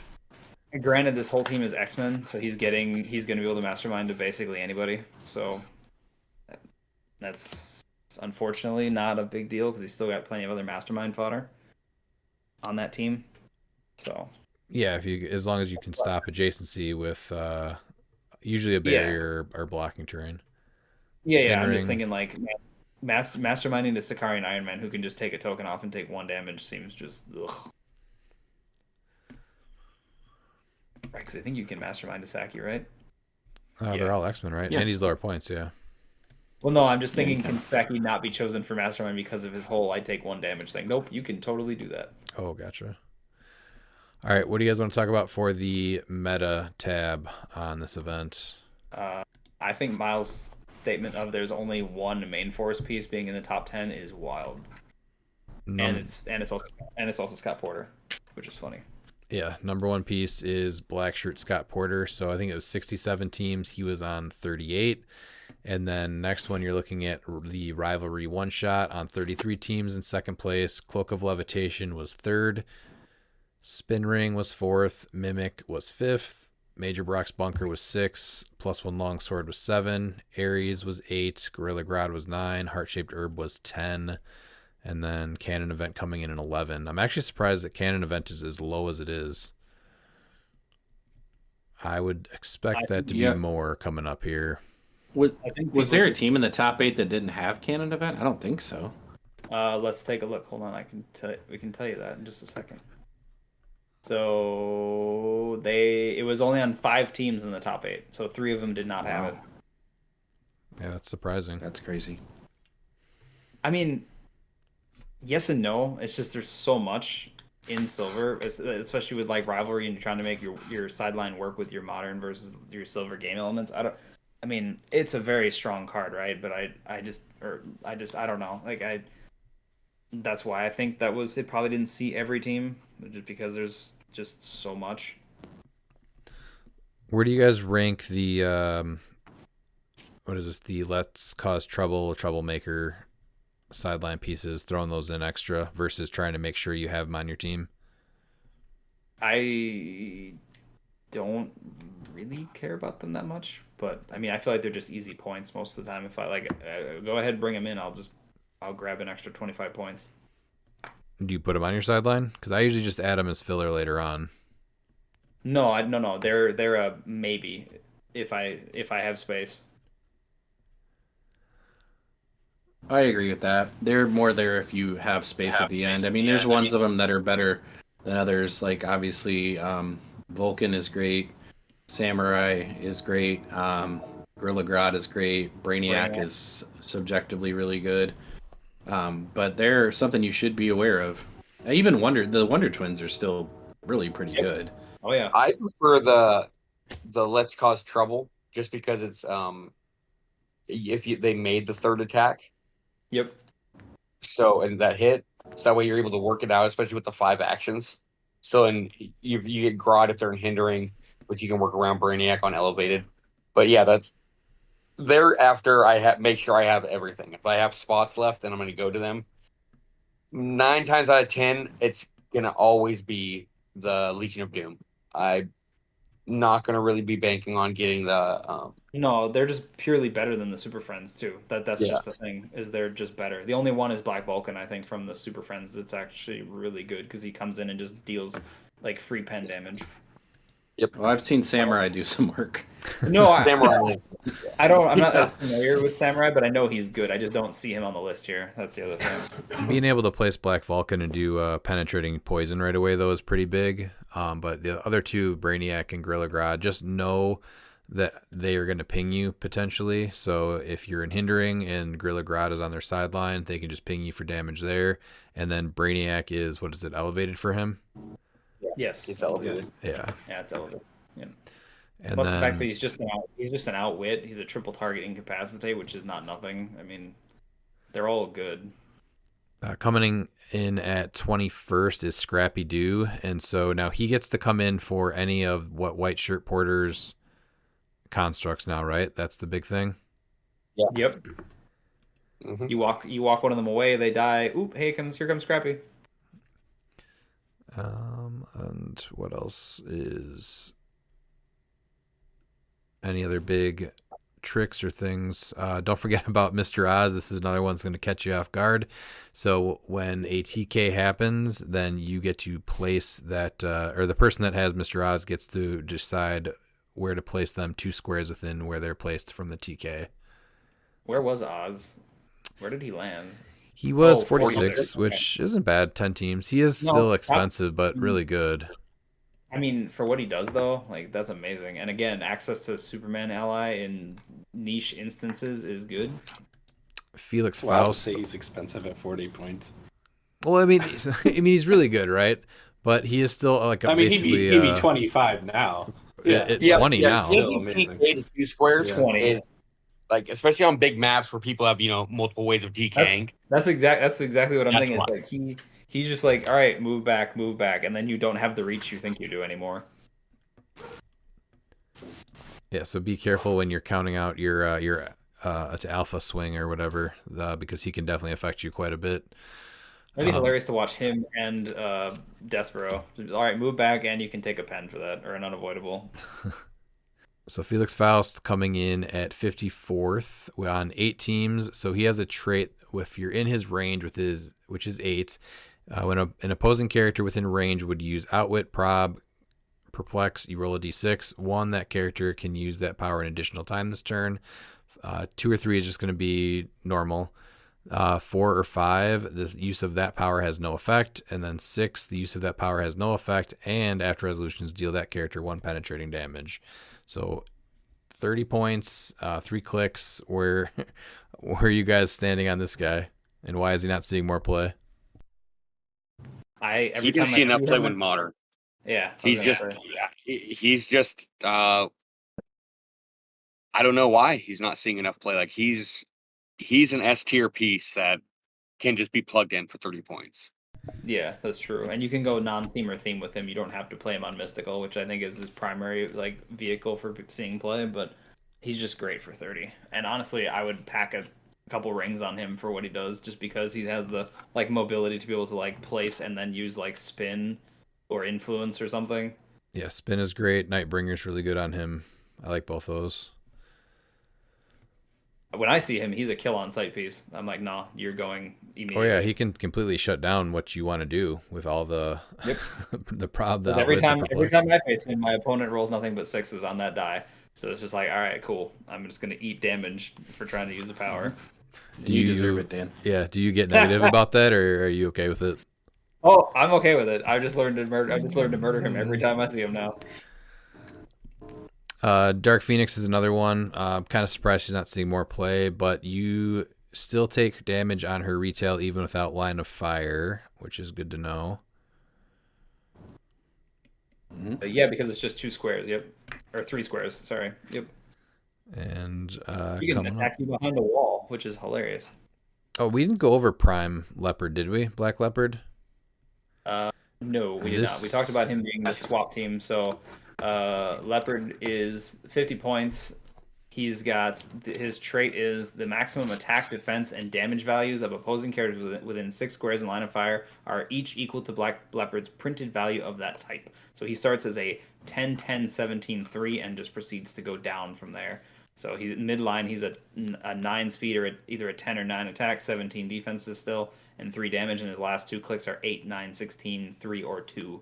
So he just goes down a lot. So and then giving him Mjolnir means that 6 squares is big because he can see through characters, so he can be body blocked and then still see you. So you're having a really hard time with your values then. Yeah, very, very frustrating to play against this piece. Super good. I mean, he's amazing. It's just But I think that he's honestly probably like point for point the best Prime.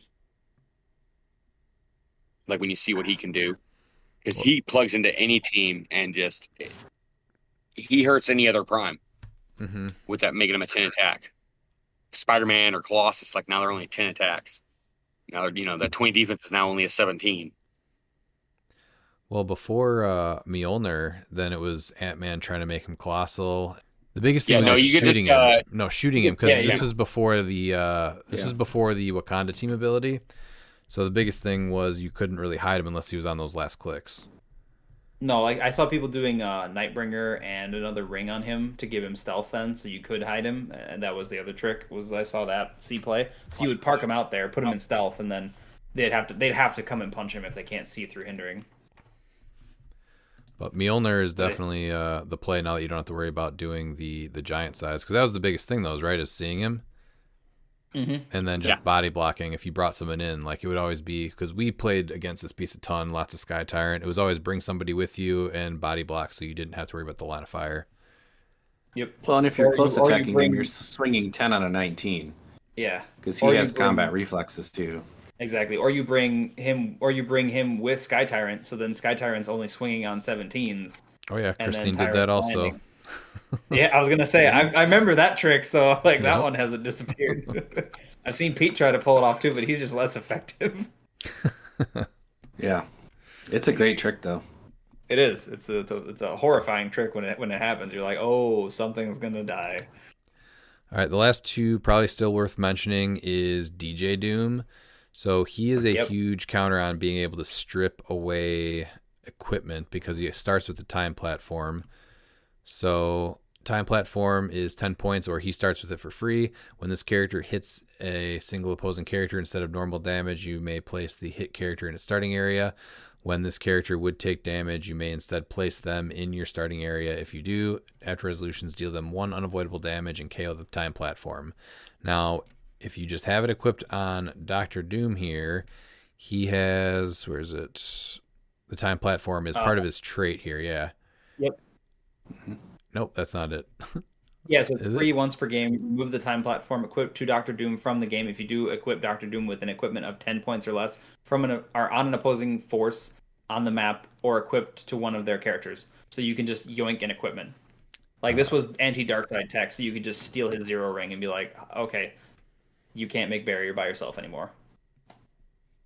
Yeah, so that's the, what is it? I want that treasure trait, not the time platform trait. But still, you have to give up the time platform. But it's a pretty strong, option. You can also do the to me my hammer if you want to then like pull the time platform back out.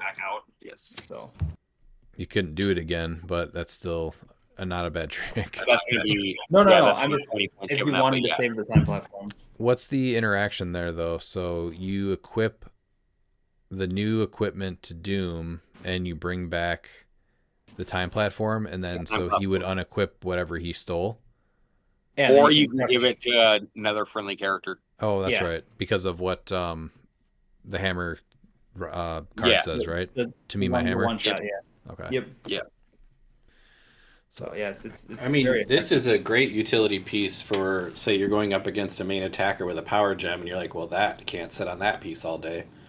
Like, let's just go ahead and get rid of that real quick. the biggest and then thing he's too with got him is you can easily start with him, roll the 2 dice, and then if you roll high or low, you can keep him and then be like, cool, or you can just swap him out and he drops the time platform, and you still have the time platform.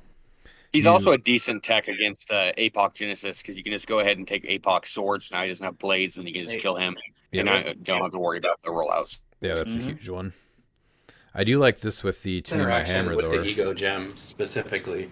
Does Thanos drop all the gems or no? I think if you take Yank the ego, I think if you take ego, he drops them all. I think. No, that was there was Well, was there a change for that? 2 years ago. Yeah, it was a change. Okay. Okay. I just couldn't remember. And then last one is all caps Doom. So the biggest thing with this is just he has a trait which is opposing forces can't take more costed actions each turn than 1 per 100 points of the build total. So you're just locking in at 4 actions then in silver. Anything else that you guys wanted to go over for silver? One piece that I'm surprised we didn't see in the top 8, and I think especially with Scott Porter, is Major Logan. I think Major Logan's a piece that can really shine in silver just because like people want to play Porter, and then you can also team him up with Legacy Ant-Man, so you can take advantage of his free flurry against giants or colossals. Yeah, see, I think my biggest thing with him is that I think the people got stunted by it because they were trying to play him in multiples, and now you don't have to. You only get the one. That's the problem. They think he's only good in multiples, and I think having one is just fine. No, I agree with you. That was just my thought about why. Yeah, no, that's exactly why. It's because you can't play him in multiples, so they don't think he's good. And yeah, I think you can totally make an argument for making him your modern points, but I think it's hard when you are doing that. So once he rotates, I think that he's going to see a huge uptick in play when he's counting towards your silver build total. Oh, for sure, yeah. Yeah, because he's cheap right now, the last two. Because I bought mine for 60, and then there was one before me that someone was able to snag on eBay for $38. And that's just criminal. Wow. That's amazing. Yeah. 38. Wow. And Yeah, you saw the ridiculous. number one piece was Scott Porter, so Major Logan with Black Shirt Porter is pretty good. Or white shirt, because they just have to share a name. Yeah, they just have to share. You can play whatever you want. You just have to share a name. Yeah, Black Shirt gives you the reroll though. So if you're making a team that's doing rolls, and that's why you're even playing him in the first place, then that's probably your pick, right? And Kevin. Yeah. Oh, yeah. I agree with that. I'm surprised Supergirl doesn't see more play. Honestly, the healing, the attacking colossals in that. Yeah, at I 70 played her, and points, I she's thought- great. She is amazing. I think the biggest thing, I think she'd shine more in silver just because of that. But yeah, I played her. She's great. I think, and you can do a lot more with her in silver too. So I'm that was another surprise for me. So she's been really good, but I feel like everyone that has played tested with her around us has always ended up just saying that she just doesn't live up to the points once she is on the map. My biggest thing is she's got more than enough offense. I think she just needs defense. That's my biggest problem with her is that. Otherwise, like, because she just gets targeted. That's the biggest thing. Right, because she needs to go and she can. Yeah. That's what I mean. So if I can get her like some defense, like if I can get her a rollout, that's better. So I think that's what if I was going to play her in silver, I'd probably do something like that. But I do like her in silver a lot.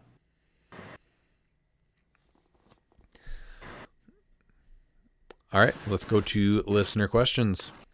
Your ass better call somebody! Upon watching the last episode, a lot of promises were made by a particular member of the D-Gen crew who uses a certain type of dice rolling mechanism that will not be named, unbeknownst to the majority of the HeroClix realm. I recall certain promises such as we will look in each other's eyes as our hands are interlocked above said dice rolling mechanism, and once the mechanism has performed the roll, we will release our grip and unveil the resulting roll together. All of this happening while our eyes are staring into each other's souls. I need confirmation that this is not just an empty promise. Upon confirmation, I will indeed reconsider letting this particular member use the unnamed mechanism if we ever face off, but only if the promise holds true. Miles, what do you have to say about As Charles Barkley says, guarantee. Oh man, y'all are Guarantee. so adorable. I love this. So at first I thought he was talking about Dan because I do not have a dice rolling mechanism. But then I'm like, oh, okay. I do remember making this promise. The guarantee. So absolutely. I mean, pretty big promise. You can do it too at Dan's Dice Cup. Yeah, Dan will do that with you. Yeah, we can look at each other in the eye and I'll wink at you and then turn it over and it'll be a 6. Yeah, probably will be. But yeah, no, I'm all for it. All right, well, here and that goes for everyone not named Bookwood. Oh. All right, now his first question. Before Spirit of Vengeance Legacy Rider blows up at Nat's Worlds and Isaac or Dan Powell or some other player of that caliber wins a championship with the piece, can you please just announce to the cliX World Live for everyone to hear that I'm the one who put that piece on the map at H4H. It was me. Not you, not you, not you, and not you. Speaking to the cliX World in general here, it's all about me. Well, Joe, I think we actually said it here first that he had a shot, and so we will actually take credit for it when almost everyone wrote him off. So thanks for listening. Yep, you're doing what John did, Past the Future, and so is Spirit of Vengeance. I mean, I'm pretty sure I talked up Vengeance we all did. real quick. I was like, yeah, this is good. Yeah, 125. Yeah, no one was talking about him. It's good to see that he was playing him correctly with 4 different pilots as well. Yeah, he piloted him really well too. Like I saw a couple of his matches. It was a fun watch for sure. So you're welcome, Joe. Second question. Okay, now that I've gotten that out of my system, what in your opinion are some of the best complementing main force pieces to use alongside Legacy Red Hulk Spirit of Vengeance? For me, it's all about the Nth Outwit combo protection, just as long as he can still pop his pilots out. I don't care if you one-shot him.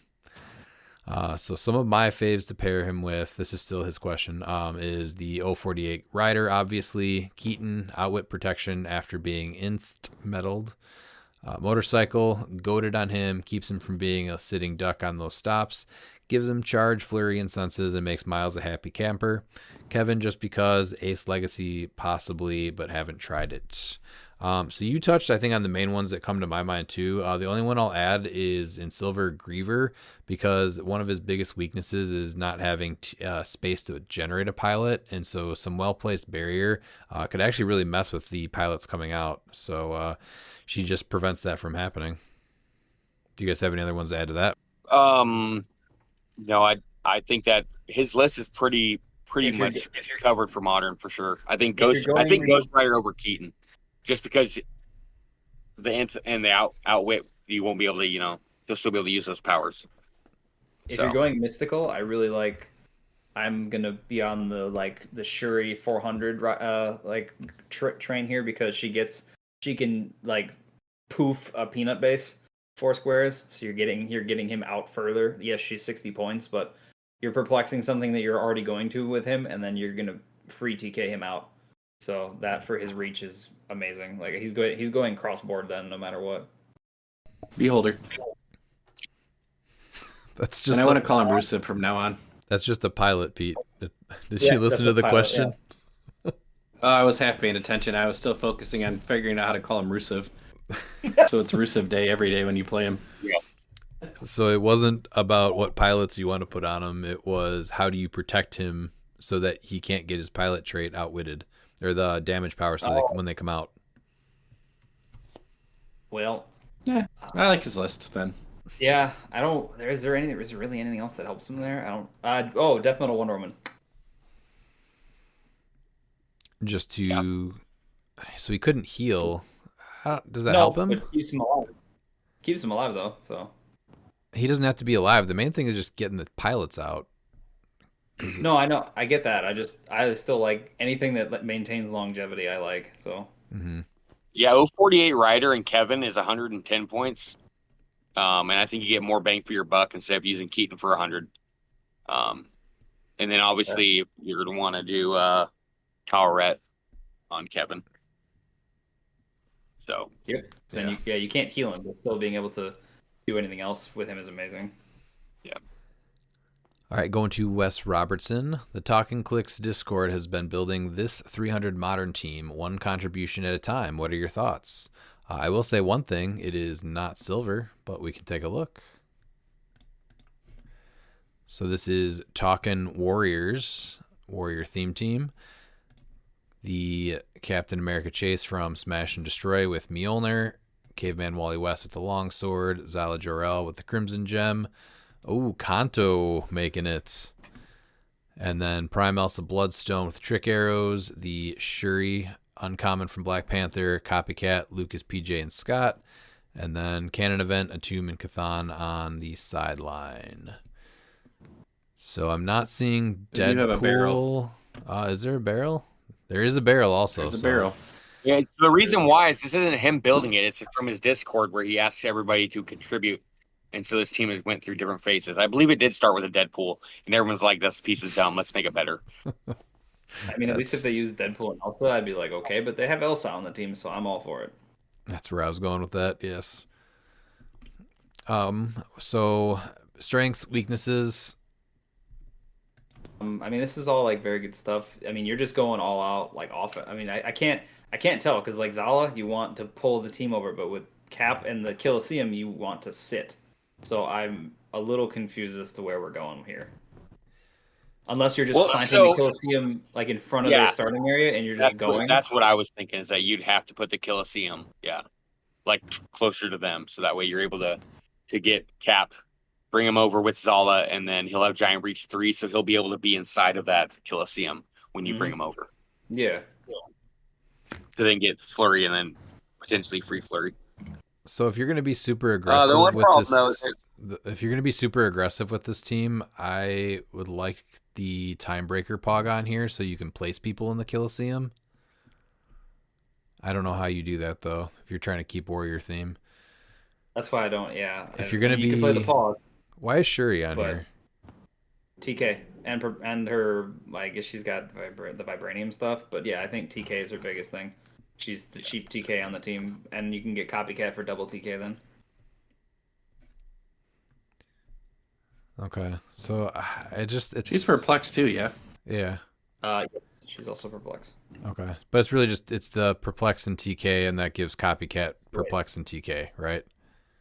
Yes. Yeah. So how? I guess I'm just confused on the aggression level, really. I mean, you have Zala that can bring something over, right? And then you can I guess, I don't know.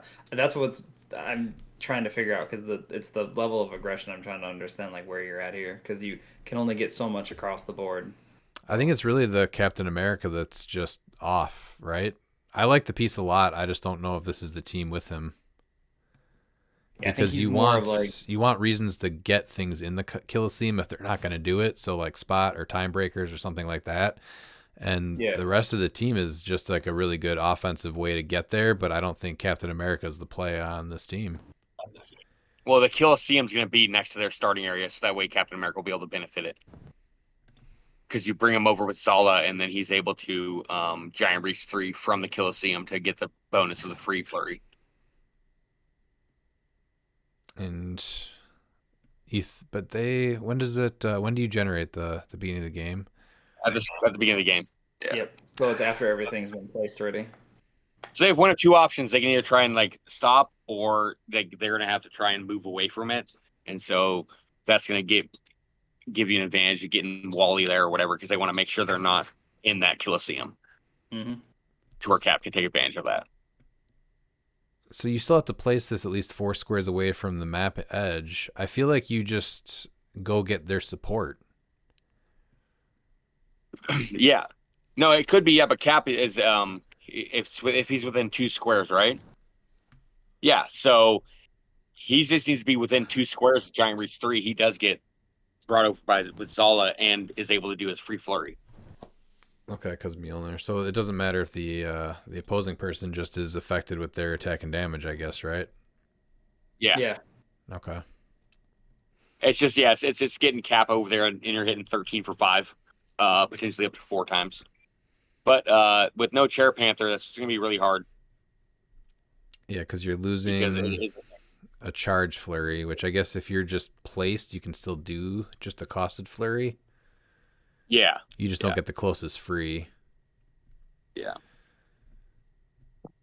I mean, still 13 for 5 twice is pretty solid, right? I mean, that's definitely not a bad thing. I think the biggest thing, though, is going to be Chair Panther really does affect this, though. You're losing your... Yeah, are you taking off Kanto to get a Chair Panther in? Wait, how are we talking about Chair Panther affecting this? Are you talking about like Keaton affecting this? Is that what you mean? Always, yeah. Yes. Okay. Well, it's not just Keaton, too. It's wanted also going to be other one-shots to be dealt with as well. Yeah. Because people are going to be playing Cannon Event just like they're playing Cannon Event. They don't have a way to stop that, and so there's easily a way for them to be aggressive with their character and, make them immune. So... Yeah, because you could immune the... Oh, no, but a tomb... So you can't immune somebody out of a tomb, so that, like, a tomb's going to kill whoever if you bring him out, so... Yeah. No, I'm saying their opponent. They can't shut off someone's Cannon Event. Yeah. Or rivalry, such as that. So this is banking on getting that Alpha Strike. There's a lot of other teams that have Alpha, and that Chair Panther is going to benefit playing defensively, so that way they couldn't benefit from a rivalry or from a Cannon Event. Yeah. Because I know this is theme, but you still can miss a roll going first. And it's where the defense is. I like that he's trying to make Captain America work with a different team. I would have to see it. There's just so much crazy stuff right now. I'd have to see it in motion, but I see what he wants to do, and I see how it being good. I just see that there's a lot of things that it can hurt if it doesn't go first, because they're not able to stop, Keaton, Cannon Event, or rivalry. Mm-hmm. Yeah, I think you almost want rivalry though, even with Zala coming over, because if you miss that Alpha, you're not doing anything else. Yeah, exactly. That's I'm surprised it's not on the sideline. Because and that would be Kanto. Kanto would be able to get you a rivalry and Chair Panther. Or do they really need PJ Lucas and Scott for 5 points? I really don't think they do. You're able to benefit from a tomb attacking twice. No, I mean I understand that. I don't know. I just don't. You can attune Chair Panther too. Yeah. For nothing. I think maybe the big thing that I'm seeing with this is that it's a huge sellout for your Alpha, and there's a lot of things that could go wrong. I think that's really what I'm seeing. I guess my conclusion, because I've tested a couple teams like this where you're going over, and it's either I get my whole team over there and we're just fighting, or if I split my team, whatever I've sent over there, if I don't cripple the opposing team, I'm dead. Yeah, that's exactly what I'm saying. You understand it. So I think you need to go like all in. If you're going, everybody's going, I guess is my thought. So your Alpha is TK Wally. Get him into position. TK Zala, have her go across, hit, bring Cap across. So you've got 2 TKs to deploy, right? Mm-hmm. Yeah. And then you have Cap and Zala attacking. So, I mean, it's devastating if you pull it off. That's only 2 attacks, though. I guess that's my biggest thing. You'd want to make... Like, yes, it's still flurry, so it is 3. I'm just thinking about, like, 2 characters attacking. Well, it's a potential of 5 attacks, because you can do power action flurry, free flurry. Yeah, I'm just banking off the fact that you said that Keaton's a thing, so then they will see this coming and just be like, well, I'm just going to drop him in. Yeah, and then no rivalry really hurts, too, because now you're banking on hitting with an 11. Well, that's why you need Chair Panther, because then there's no Keaton, and you can get rid of their canon event.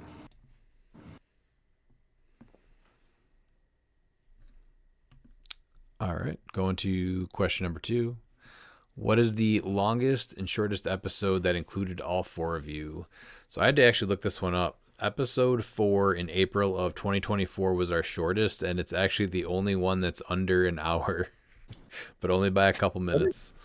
I was gonna say, what did we do that episode that was under an hour? And then the longest one was one of our 2 episodes that we did for our 1-year anniversary. We had everyone on our team on. So that one clocks in it was 5 hours and 34 minutes. But that one took us, I think, was it like 3 days to record? I think it was 3 days. Yeah, Getting everybody on. Yeah, it was 3 separate nights. Yeah. So I guess that probably counts still, right?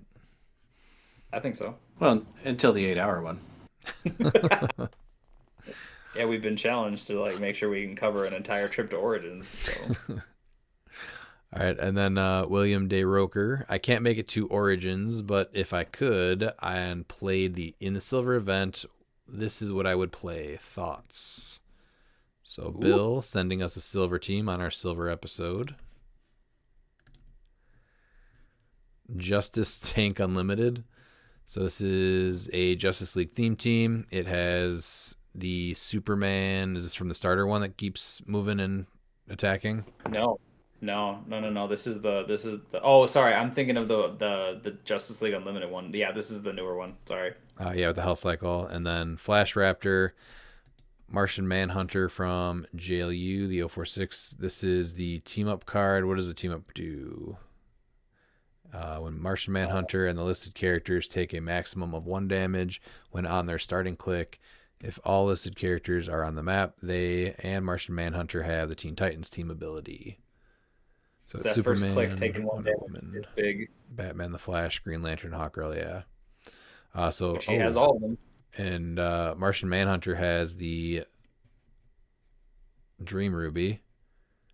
And when Martian Manhunter succeeds on shape change, you may change the target of the attack to a character other than the attacker that is adjacent to Manhunter, even if otherwise an illegal target. That's a pretty neat combo. Then we have the Hawk Girl team up card. So she is giving everyone Mystics, which is Superman, Green Lantern, Dr. Fate, Aquaman, Amazo, and Vixen. So he has Superman and does he have a Green Lantern? He does. So they'll get Mystics. And then we're looking at the 30-point Flash with Beetle Pod. Batman, what is this? Batman team up. Prime Batman for 25, also good. Black Shirt Scott Porter with the Bloodstone to stop the healing. The Green Lantern, the Legacy Batman team up. The Broadsword, Copycat, Pim Pocket Tank, and what is this civilian? I believe this is a Hog, right? Oh yeah, from the DC starter set. DC 25 starter, yeah. I think it's got a lot of tricks. I don't think that it's going to make enough attacks in silver. Really? I think it does.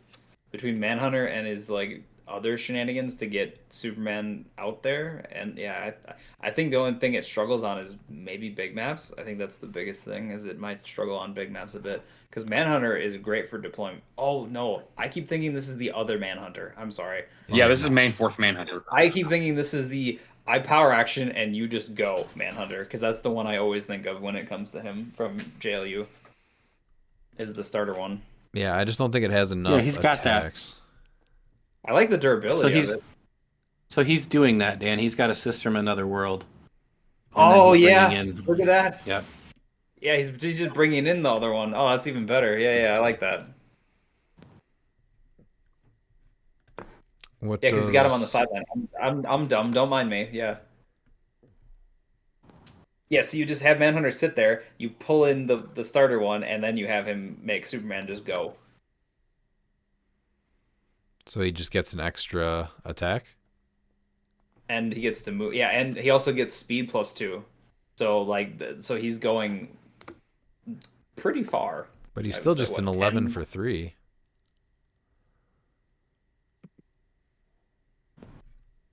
I mean, he's still attacking a lot, just like range. Like, I mean, he's got Psychic Blast, so just range attack. I mean, that's still good. But I don't this see is that being silver. I mean, everyone's bumping up their defense, and there's not enough modifiers, I don't think. The durability is there, and I think it's got a lot of cool tricks. I just don't think it ends up doing enough damage, and it just is going to miss. How many times in silver are you going and having to roll 20s and 21s? Yeah, that's where the attack values are where it hurts, but it's there. The damage output's there, survivability's out there. It's just, I guess you want to try and deploy Flash Raptor at that point and have him be the one. But then again, it's an 11 attack too. Yeah, because he's on white shirt. I mean, he's got perplexes. Like he's got at least two. He's got Porter. He's got Copycat. So he's got at least two perplexes there at the very least. So you could be a 13. Like I don't see that being that bad. No, it's And not that Flash. it's bad. I just don't think that it can stand up against a lot of the silver teams. What it does have, though, it is durable, so it can definitely go second. Yeah. And on a big map, you've got enough mobility with Batman and Flash where you can just go and carry the whole squad. So like that's a good thing. Because Flash has got a freaking 13 movement. Bats has only got a 7, but he's phasing with flight, so that's good. But I think the biggest thing is just even stack. He can, like, Superman can fly. I guess you're doing Hell Cycle, so you're doing Hypersonic, so you can't carry. But just finding a way to do enhancement or empower or whatever you're going to use him for, just the 3 damage is what's going to also hurt. You're making a lot of attacks with just a low damage. I think it's better to say Health Cycle's nice, but I think Power Gem all of a sudden can be a 12 for 5. That's what I was thinking. You do full movement. Yeah, you're able to do this full movement, flurry, and then you can move him again with the Martian Manhunter, and he'll be able to then hit again. And yeah, so then he's hitting for 15, which you're getting more damage output from that with a better attack value than you would be with trying to attack 5 times for 3 damage. Mm-hmm. Does he have? No, he used all his modern points. Okay. Yeah, I think that's the big thing is just trying to get a little bit more damage in. So I do like the power gem. Like Miles says, it does end up being even more damage, right? Than if you have Hell Cycle with 3. Yeah, because you're going to have 5 attacks to hit 15 damage, whereas you only need 3 with power gem. Mm-hmm. So it's the same. You just don't need to do as many movements. But also 1 point off for having Superman on here. Mm-hmm. I mean, at least he picked the good one. I mean, the only other one that I would consistently want to use is the starter JLU one. I was honestly, I thought that was gonna be it. And I was like, oh, cool. And like, no, it's not that one. The only right answer is the applesauce one. Have you tried the starter one? He's actually pretty good. No, he is. But it's still Superman. I mean, I know you have like, yes, I get it. I like my Superman lobotomized. All right, going to his second question. Do you guys remember the episode of X-Men, the animated series, where Gambit, Storm, and Jubilee go to Genosha and end up in a work camp? After they beat the bad guys, why didn't Gambit keep one of the inhibitor collars? Then him and Rogue could make out. I absolutely remember that episode. It happened. It was just off screen. This cartoon was meant for kids. Well, if that did happen, though, I feel like then we could get like a full Gambit and Rogue spinoff and have little Gambits and Rogues just running around. I'd watch that. Gambit and Rogue 97. Make that happen. Well, he can't because he's dead. Stop it. He'll come back like everybody else. Nah, he's Uncle Ben. Oh, he's dead. All right, number 3, legally required wrestling question. You get offered to wrestle in the main event at WrestleMania, but there's a catch. You don't get paid, and the only thing you can wear is Spanx. Do you say yes? I already know Miles' answer. I would say, of course, right? You don't decline the main event spot at WrestleMania. No, and I would, even if they didn't say Spanx were required, I would tell them I have to wear Spanx. Why? Why not? I'm You're confident in saying that after any of our performances in the main event of WrestleMania, Spanx would be the number one selling thing on the WWE shop the next day, so we get paid that way. Through merch. Through merch. Yep, that's all. Yeah, that's exactly how our contract is. Interesting. Royalties for merch. Yeah, except it can't be Spanx with a NKS. It has to be SPANX. Yeah, With capital capital X. X. There we go. Yeah. That's how the actual Spanx are spelled.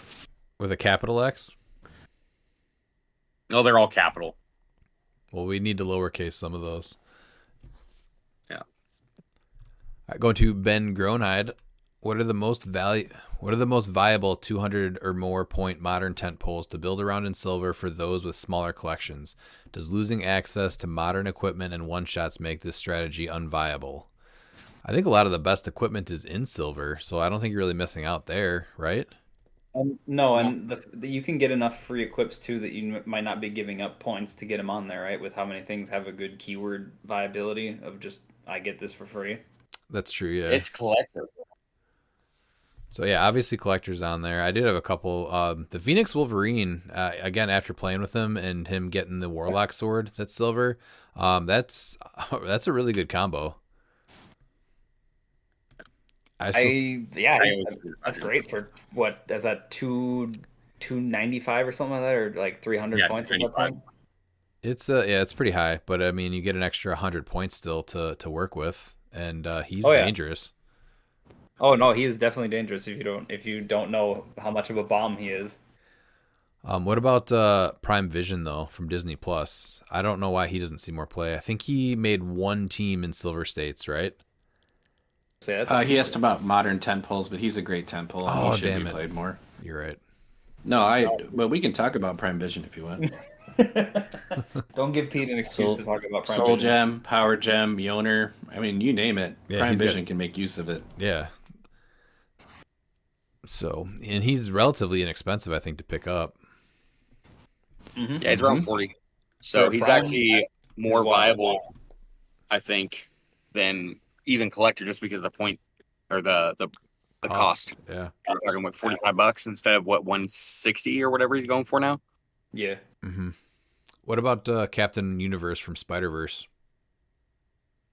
I don't think he's worth it, to be fair. You might as well go Legacy Thanos at that point. Okay. Yeah, if you're trying to play him are you trying to play him at 200 points? Yeah, I honestly think Legacy Thanos is just better. The new Modern Hulk's not. He's not 200. He's only 150. Which, the Red Hulk, you mean? Or The one from Smash and Destroy. Oh, yeah, he's He's 150. 150, Okay. The giant, yep. And then Trigon was only really talked about when he could get the Soul Sword, right? What was the big thing that made him... Was there an errata for him? Or just nobody played it? Or it didn't work out? I'm trying to remember what it is. What's the combo there? I don't even remember what it is now. You Give him have Soul Sword. Elsa give him Soul Sword, and then he just takes the 1 damage and then heals. That's right. So there's a pretty broken combo right there.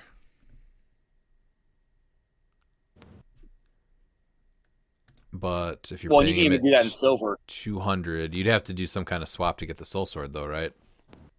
Yeah, but you might as well just go non-theme, do X-Men swap. Yeah. Mm-hmm. You know? Well, but I was gonna say he'll have to be on the field, yeah, but that's fine. That's easy to do. All right, what about the Iconics Loki with the Liar Ring, and then you don't even have to roll to use mind control, you just hit. He's so good. Him and Magneto, the Iconics Magneto as well. Yep. think I was going to say Iconics Magneto. Mm-hmm. Mm-hmm. Yep.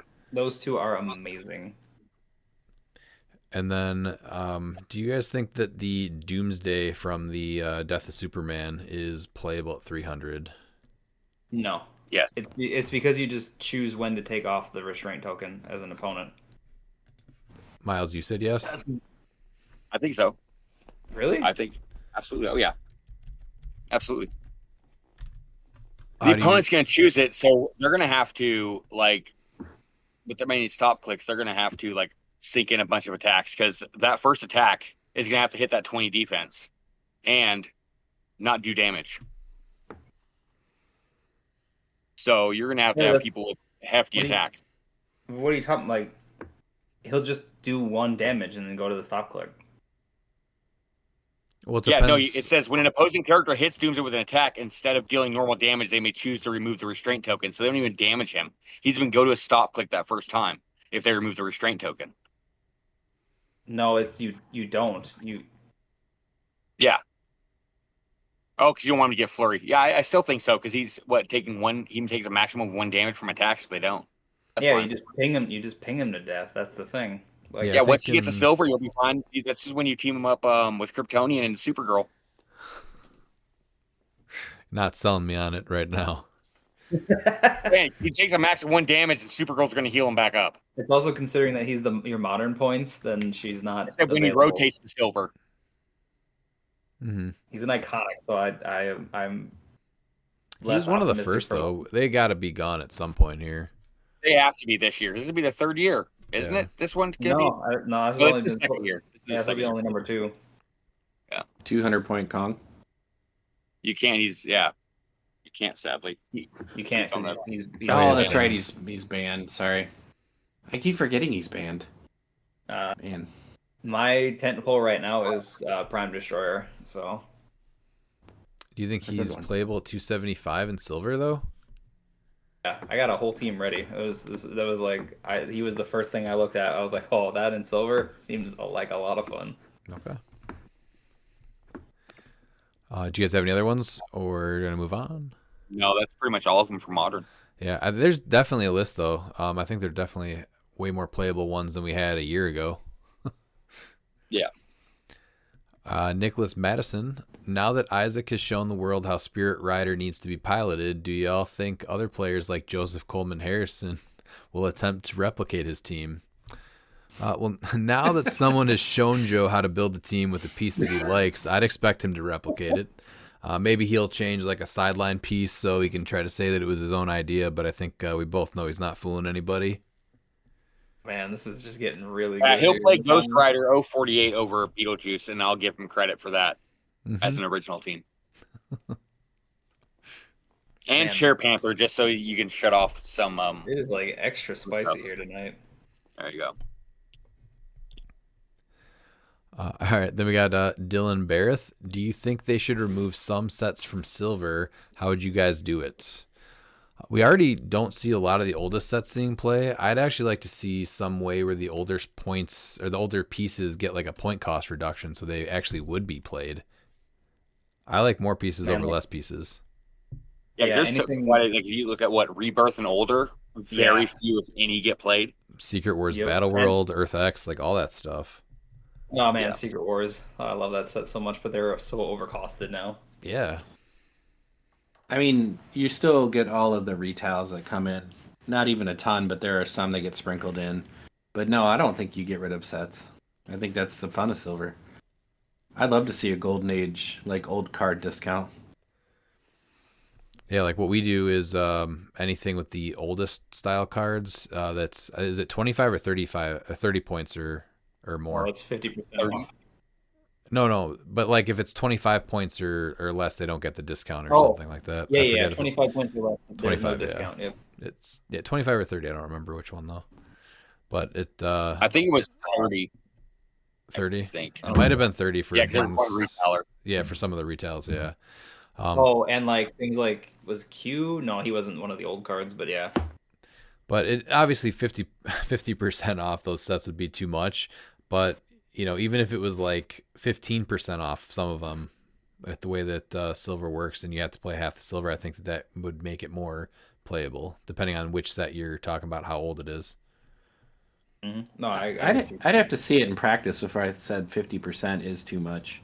No, it's Honestly, definitely too because much. it works well in the Highlander that it has to do. Well, the thing is And you still have the modern requirement. look at like the Mighty Thor, right? And then look at Secret Wars Battle World, and then look at the sets that just are rotating.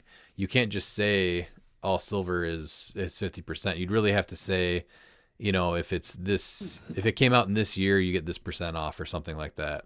No, I'm saying like just the Golden Age cards. Oh, we're not. Oh, the other no, ones are we're what not they putting are. the melted wax on the board.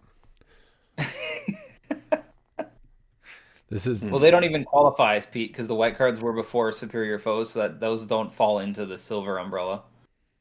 I know, but that's why I'm saying that should something they could consider. Oh, fair. I guess I get that. But evidently, we're not letting the wax on the boards. we're not gonna cross that off. Then we have Mark Bird. What is the origin of the name Origins? So I actually looked this up more, Mark, and the Origins Game Fair is named Origins in recognition of Baltimore, Maryland's status as the home of Avalon Hill and the birthplace of the commercial war game hobby. Don Greenwood, a game designer with Avalon Hill and the founder of the convention, suggested the name Origins to acknowledge this history. How about that? You guys learned something today. Well, I was talked to my buddy beaten Chat GPT, and they were about to say the same thing. So, yeah. It used to be, what you also missed out, is that it actually originally, the reason why I was in Baltimore was so the East Coast would have a gaming convention, because Gen Con was running similarly around 1975 in Wisconsin area. So, Man, Gen Con here, that would be wild.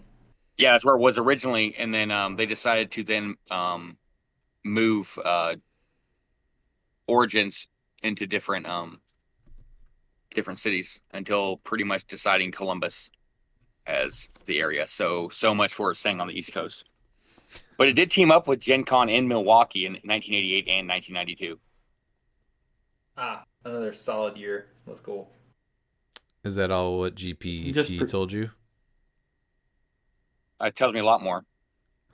In 1996, it becomes permanently based in Columbus, Ohio. 2024, the attendance rebounded strongly, and then Gamma takes over in 1978, and RuneQuest RPG debuts. Okay. All I learned is that Milwaukee is the center of the gaming universe. Yeah, Avalon Hill though is also great because they have some of the best sports related board games, like Pay Dirt, which is still going strong. Never heard of it. You should look it up. It's the closest you'll ever be able to play football, like with how accurate it is, because it uses spreadsheets and everything based off of like actual statistics and all that. It's a really fun game. Zero interest in that. Just go play football. You know what? I had a Yeah. great time spending, with my father as a kid playing it. So, Why didn't you You're just go missing out. get a football and play football instead? I could do that too. Yeah. Could do that too. But you know what? It's kind of, when your dad's drinking a lot, and he's drunk, hey, you know what? Pay Dirt, baby. Okay. We'll leave that alone Well, going forward there. I was kind of expecting a Miles reverse of the where the word came from Latin or something, but Chat GPT failed us on that one. Yeah. That was George Turner, George P. Turner. Got a lot of other info. All right, number 2.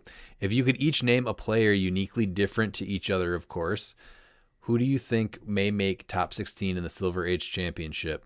So I'm going to go with John Michael DiGiulio if he's able to attend. He's just been building some sweet teams and doing extremely well. You know what? I'm going to have to go with my soon-to-be interlocked while we press the dice cup, and Joseph Harrison. He was my next choice. If I had my pick, if he can be in attendance, Nicholas Madsen. Illuminati. Lou's gonna make Mercy work. It's his time. You don't even know the piece that he's playing. You mean Mercy. Mercy. No, Rescue. not Rescue. Oh, Rescue. Whatever. I still like Lou. I'm picking Lou. That's how much faith he has in you and your pieces, Lou. He doesn't even know the name of them. No, Yeah, what I meant to say was Mercy he's now. playing Rescue, and his opponents are going to be begging for Mercy.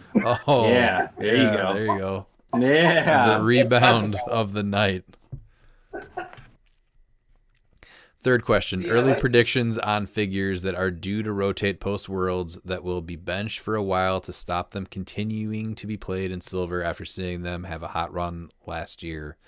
My list is Timebreakers, Avatar Gods from Next Phase, Legacy Daredevil, Pegasus Cap, Death Metal Wonder Woman, and Kevin. Do you guys have anything to add to those? No. trying to think, and I The, just know. the gods are for sure gone. Oh yeah, they're definitely gone. It's sad Spot times. will be benched post Worlds. But he's not going to be going this Worlds, though. No, but he's going to be on the bench. On figures that are specifically due to rotate. Yeah. Yeah, no, you pretty much named pretty much them all. I don't see anything else that's, I mean. Do you disagree with any of the ones that I listed? No. Pete, do you think Mercy is going to be benched? Listen, after Lou starts handing out weapons with rescue, there's going to be need for Mercy, okay? Okay. I'm doubling down on my mistake. I like it. At least he's all in on it at this point. He's like, you know what? We're here. I just hope he now uses the Mercy Sword. Mercy on Mercy. I like it. Oh, I mean well, I was gonna say the trick arrows are so much better, but fair. Is there a rescue sword? No. There should be. There should be. Put the rescue sword on Mercy. After If Lou, Illuminati after Lou wins. Yeah, if he gets top 16, we're going to play the Smallville theme song in honor of Rescue. Do you think collect? Well, oh no, wait. So you're talking about just rotation this year, right? Yeah, As so far as pieces that are rotating out of year? Modern that will probably be Okay. benched. Oh man. Prime Elsa's probably gone too. Oh, I could see that one. That's a good addition, yeah. Oh, Yeah, Prime or- Colossus. Well, he's already on the bench. He's already sitting out right now. I don't think he's coming off for at least a year or two. Like, that dude just got played so much. I would assume the ones that were added in April are going to be out for a year and a half. Yeah, which exactly. I'm That's what I not was really thinking. sad about, to be honest. Unless something drastic happens, they're gone. Yeah. Yeah, that's my biggest other one. I think honestly, I also think. Well, no, she's not rotating, but yeah, you said Kevin, right? Yeah, Yeah. like, for sure he's toast. Do you think any of the other I think the trick arrows are probably going to sit too once they rotate. Oh, if you God, I have hope them so. all. The I mean, next phase they're ones? Yeah, they're super common, so they're probably going to sit. Yeah, I at hope least those so. are going to be out. I hope so. I don't see why not. Like every time you see the trick arrows, what do you see? At least a too dangerous. Mm-hmm. And big? Redmond, Yeah. What? would you say you're looking for a rescue and some mercy from the trick arrows? Just a rescue from them. I would No say... mercy. I would say have mercy.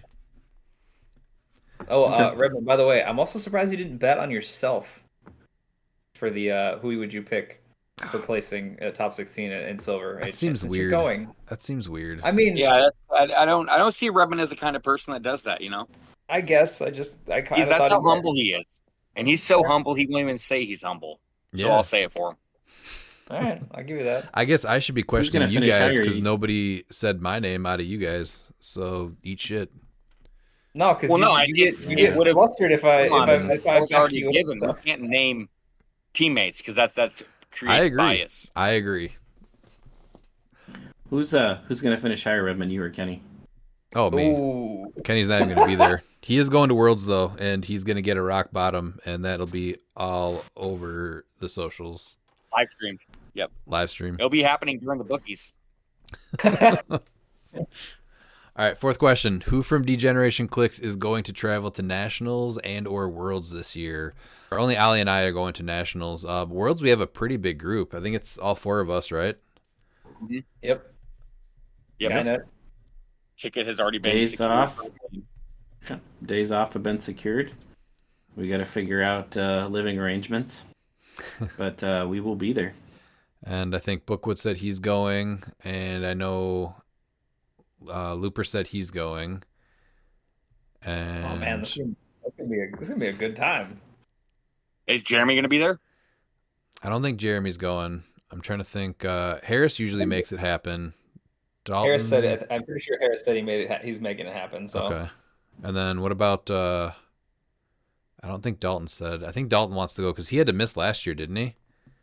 he has issues with making Saturdays, so I'm not sure if he'll be able to make it or not. I think that's the biggest thing with him is because he works Saturdays. Well, I think he's saving days off though, so he can go Because that's the big Oh, he thing might. is that it's not just Saturday. It's taken off like 4 days at least. Oh yeah. I mean, I'm probably just gonna end up flying down Thursday night again, but I'll be there for Friday, Saturday, Sunday for sure. Yeah, so we'll have a pretty big showing at Worlds, and I'm definitely getting excited for that. It'll be sad that it'll be the end of summer and all the other events for the most part, but it's always a good time. Number 5, have I missed it, or where are we getting the official news on the whereabouts of Aquamiles? The rumor and innuendos is that something happened to him. I'm not sure. I've sent some well-known detectives out to search for him. So as soon as I get any update, which should hopefully be sometime soon, we shall know. Well, we'll keep everyone updated. Detective Chimp is on the case. Due to overwhelming public outcry, Chimp Dan Z. Chimp Dan Z. Oh yeah, Chimp Dan Z. Yeah. Due to overwhelming public outcry, my own included, we have R-Truth back on WWE in record time. Who's someone either not active on WWE or not actively wrestling at all you would like to make a comeback? I want to see Lesnar again. I always loved his matches. This is really honestly a tough question. You know what? I want to see Road Dogg. We need to have one more run of K-Quick and Road Dogg. We need to get rowdy. Road Dogg. Yeah, gotta get rowdy.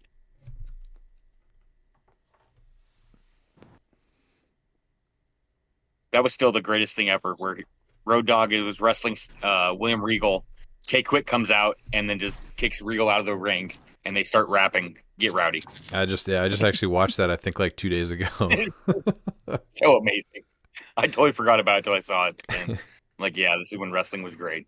Yeah, didn't I? I think I actually sent the link in there, didn't I? Yeah. Yeah. Yeah. All right, Dan, who do you want to return? Well, I have no idea on this one. Unfortunately, this is not my area of expertise already, as everybody knows, but I wish I could offer some kind of like insight on this one. Goldberg. No. No. Gilbert. That's gonna happen. Yep. I know it's gonna happen, but I don't. He's got one more match under Does it mean contract I that's want coming. to see it happen? No. How about Doink the Clown? That I don't even know who that is. You don't know who Doink is?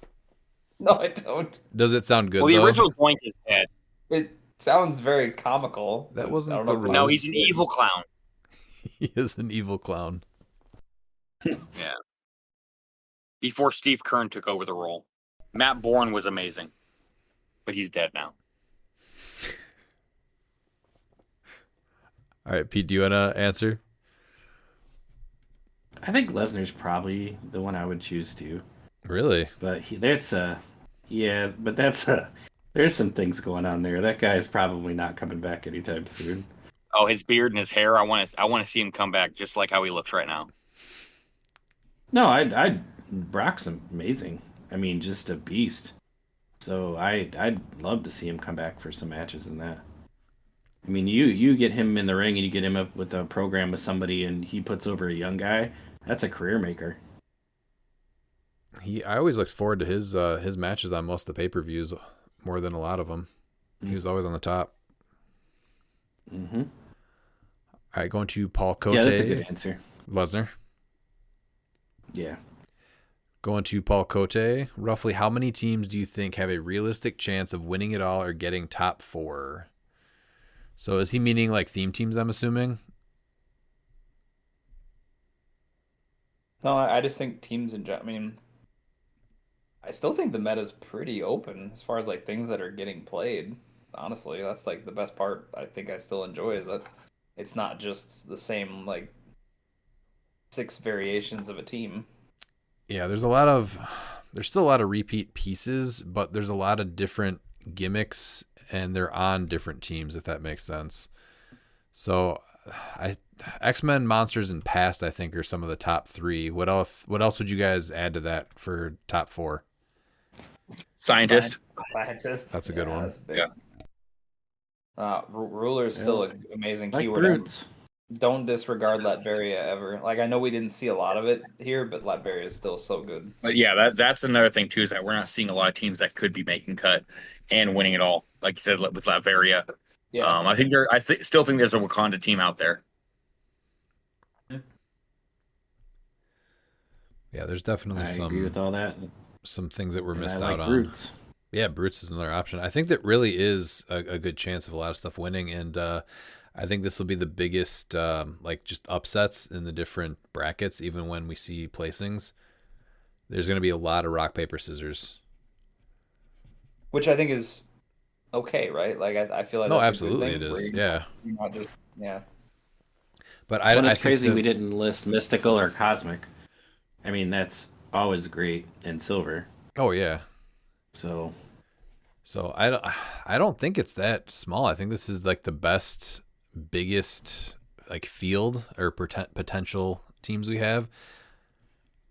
But I think the biggest things that would change it up even more though, and I think we were talking about this before we were recording, or maybe it was right at the beginning, but just increasing the restricted list with some of these pieces that are on most of the top 8 teams. Yeah, I think that's if hoping Aaron listens and like if it's like I would like the restricted list to see where it's like, hey, these pieces are all incredibly powerful. It becomes okay, you have your pick, and that's your one that you can play. Right. I think that's the biggest thing of like what the restricted list. I think that's what he intended it for it to be. Is hey, these things are all incredibly powerful, and they shouldn't all be able to be stacked together. And I'm okay with that. You get your one like really high power piece, and then you build around it, or it's just an attaché that you slot into a team because it offers like such good support. Yeah, if you're taking this many pieces from this many sets and the same, 4, 5, 6 are on most of the builds, I think that it's time to look at that. But there's still a huge variety, but that would increase the variety for sure still. Then going to his other question, what are your hopes or thoughts on the all-women WWE pay-per-view? I actually enjoyed the first one, and they probably have enough talent to put together a decent card. I think the biggest issue is they aren't going to do a good job of building the feuds and giving good stories for the matches. So I think it's going to lack there. Yeah, they have enough talent to put together some good matches. I just don't think there's going to be anything driving the matches, and that's where it's going to suffer. And they're actually, the only things that going to get in the way the most is if they try to stuff it with too many people that don't deserve to be there that they're bringing in. Yeah, I think it needs to be held at like a 2-hour show. Don't throw them on there just because they're a woman. I think that they have so much great talent in the women that I don't think that you just need to shoehorn them into like a 6-person match. I don't think that that's really needed. I think it's best to highlight your best of the best. And like that should be what the hope is for all the women that are in there trying to get to those pay-per-views, is to be the best of the best. Not just shoehorned in there and get a participation to be part of a match that could have been better if it was a singles match or 3-way instead of adding in the extras. Mm-hmm.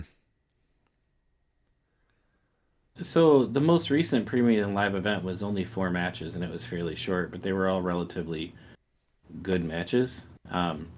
Women's wrestling is at an all-time high as far as talent and athleticism and ability and everything else. And I agree, you just need to build the storylines a little bit going into it. I think there's no shortage of talent to put on that pay-per-view right now. Unfortunately, though, the storyline is this is the all-women's pay-per-view fight. So it would be nice if they took a little more time to build them up. But they could deliver still. There's just not a drive. All right, going to Lou Minotti. Are you ready for Lube Me Naughty? Lou, I am excited to smash Rescue all over the map. Or Mercy. Oh, Pete. You better be ready because I've seen that girl in action and all. Yep. When Rescue beats you, we will play Somebody Save Me from Smallville. How many people... We'll play Mercy, Mercy Me. How many people knew exactly what Mercy... Or now I'm going to call her Mercy. How many people knew what Rescue did before they played him? I think plenty of people that he played knew, because he played. I mean, he had some really tough matches, so I'm pretty sure they knew what was coming. But she's still just so dangerous. It's a good trick, but With the announcement of Lube Me Naughty, is this Lou's heel turn? Oh well. Well, no, lube means that he's going to be nice. So no, he's going full face. that's Okay. true. True. That is very true. But it is Lou, show them no mercy. does with say your rescue. naughty. Mm-hmm. But he's giving you the loop, so at least it's not growing in dry. All right, speaking of going in dry, Ryan Bookwood. Any changes to your silver team, Bredman? Not trying to be a dick either. I really just threw a bunch of my favorite mystical pieces on a team together. I don't even know if I'm going to run it for silver at Nationals. It was kind of fun, but I forgot about a lot of the pieces. It was a blast getting Arachnite back on the board, though. Dude, there's two things you can predict: Bookwood, and this was exactly the kind of question I was expecting at some point. I didn't even pre-read these. That's phenomenal. And then Barkwood is doing well as per the poll. His name has been changed. Should I change my name to Tryhardwood? Probably your middle name. Be Ryan Tryhardwood Bookwood. Well, and speaking of Ryan, like I think that's something that a lot of people don't know is that Ryan Bookwood was originally named Brian Bookwood, and he wanted to be Repman so bad that he changed the Brian to Ryan. And so, I mean, I guess you can just go back to Brian. You can be Brian Tryhardwood. You can't change both your first and your last name. Going to the third question. Predictions for Lantern Legacies. I always struggle with predictions versus pieces that I want to see. I would say maybe that Red Cat Deck Star. The one deserving of it the most, I think, is the chip from Wonder Woman 80. No. Oh, yeah. No? Just bring Chip back. You don't even have to change anything. Dan, did you say no? He doesn't deserve it? What do you mean no? I totally said no. That piece has a legacy. It can be played in silver. It does not need a card to be modern again. It has What a about legacy. Starros? Yeah, it doesn't mean it needs to be back. Yeah, it does. It's fine. That was one of the... No. Chip and Nort. Needs a legacy. No. I will flat out, I will die on that hill, and I'm A-okay with it. That's the accounting firm of Chip and Nort. Not to be confused with the law firm. What about No, they are. See, that's the thing is that Chip and Nort are the accounting firm of the law firm of Marco and Marco. Mm-hmm. Sounds like a silver team in the making. What Dude, about that what's big? With this Chip hate? I don't know. I'm not done with him. Chip's amazing. Just make him the same exact piece. Yeah, he's fine. Leave him alone. That's the I one. I literally said leave him alone. You're the one that wants him to be changed. You know what? Now, we want him. We want him unchanged back in modern. You want to leave him in modern or leave him in silver. No, give him a new. Exactly. You said leave him alone. That's exactly what I'm doing. I'm advising. Give him a new. Leave him alone. Give him a new chainsaw. That's what he needs. Chip is the most deserving Lantern of a legacy card. 100%. Right behind Nort. Don't care about Nort. Isn't he a dog? What is he? He's like a... Yes, he is a dog. He looks like a schnauzer, right? I think so. Yeah, something like that. yeah. It's such a terrible sculpt. He looks like he's like floating through space. That's how he flies in the comic. That sculpt is very accurate to how it looks in the comic. It's so dumb. Get out of here. Doesn't need a new sculpt. Nothing. Just make Nort. We've had to have a good Kilowog, right? I hope they make one in this set. I think I saw a sculpt, so. Yeah, we do have a sculpt. So we do have a Kilowog. Yeah, we need a Kilowog. What about the that big Necron that comes on the Black Lantern base? Let's do that too. Oh man, if they made that a legacy, I feel like people would riot, honestly. How did you get him? He was part of the... I picked up a whole storyline. He was part of the storyline. I think you competed for him, if I'm not mistaken. He was the grand prize from it? I think so. Yeah. Okay, I bought a Get it from factory eBay, set. I like think I last. get all of my clicks. Yeah, Yes. I think I picked it up last summer. The whole War of Light set, just to see what might come out. See, if I wanted a legacy card, I honestly would be Prime Wonder Woman from Wonder Woman 80. Honestly, like I don't know how she's an actual Black Lantern, but give her a legacy No, card. that'd be a good one too. No, we need to Yeah, I'd flip be it. happy to see No, Chip over her. No way, no. Her is like her. She could actually like stand up and be like, this is fine. Like I think she was honestly underplayed in her time in Modern. I'll give you Chip my was top good. 5. Chip, Nort, Chip, and Nort again. And so I like that for top 5. Yeah, you know what? Just make the original Chip into a legacy and make it similar to the Wonder Woman 80, and we're good to go. What about that fathead Black Lantern guy that Harris played at our Monster Monthly Championship? Oh, Gallus Zed. Yeah, we need him. He's also deserving. I would actually be all for that. He's Brother his own Dwarf. legacy. You know what I would also like. I know that he's in the set, but give me Green Lantern, Alan Scott in the chair, the KC. Give me that. The big old 20 defense, just stats and powers. I'd be happy with Wonder Woman 80 Sinestro too. I love that piece. I'd be happy with them back also. You don't even have to change anything either. There was a pretty big gap between Wonder Woman 80 and Batman Team Up, so it would have been nice to be able to play those pieces together a lot. Like the only Blue Lantern we got was that Flash, I think, right, in Wonder Woman 80? He's actually better than you think too. Honestly. No, he was good. He just didn't really fit many themes, and I don't think Scientist was strong enough then. Oh, Scientist was strong enough. He just didn't fit. He just didn't Scientist. fit the There's better Scientist. things to do. So he's funny because what do you give him, a god or do you give him a ring? Like I don't know which is better. Like they're both good. So Well, the God, because he's already making the constructs, right? that's true. Yeah.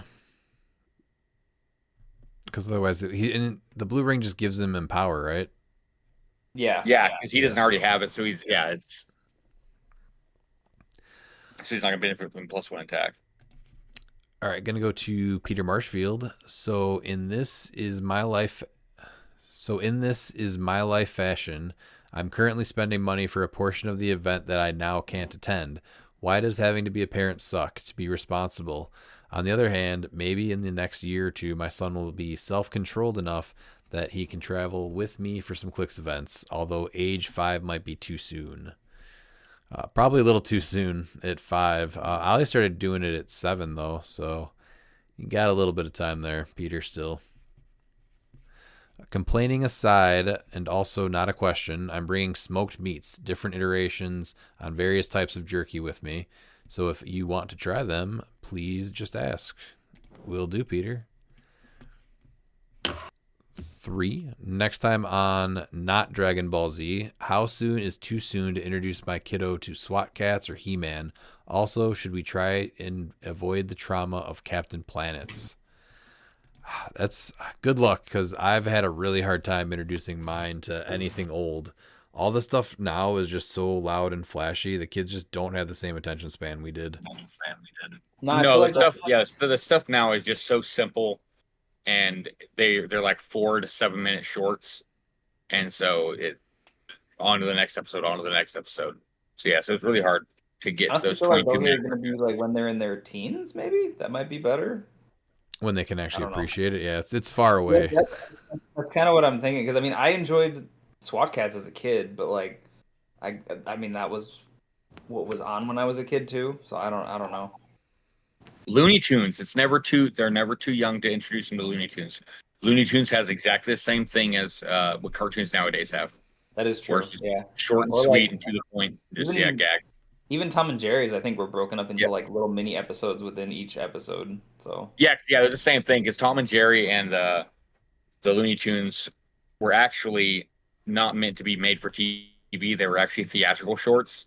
That's why the quality of them are a lot better than like the Hanna-Barbera. Mhm. So yeah,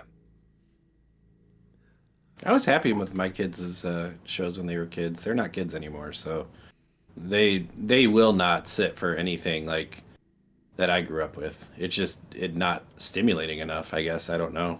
Mm-hmm. wild because I feel like a lot of those, at least the shows I remember watching as a kid, like if I rewatch them now, I catch all the adult humor that I might not have caught when I was a kid. It was like, oh, that. Dude, we had a whole Phineas and Ferb phase, and I was very happy with that phase. That was a great one. Number 4. After last time realizing how abusive Canon Event can be, or can actually be, now I want to know why it's only 5 points. You have converted me. Now for today's 2 Silver Age builds for thoughts. First featuring Captain America. Did you guys bring these up yet? Yeah. Do they work? They do work. I think he fixed it, whatever the issue was. He's got it figured it out.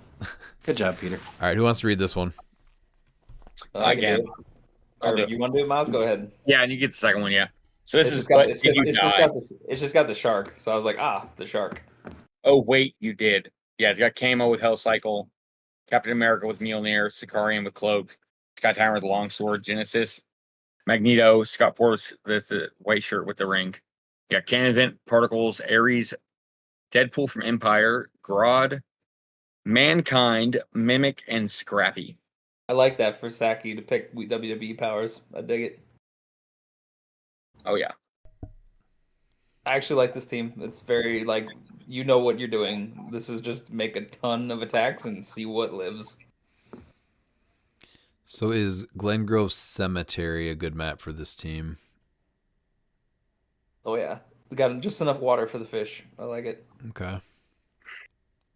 The iffy thing is like where Captain America gets involved with this because you already have Camo and Saki who are going to be able to get out there, and like Captain America is going to be one of those pieces that's you're waiting for them to come to you And he's because slower. you really don't have any deployment for him.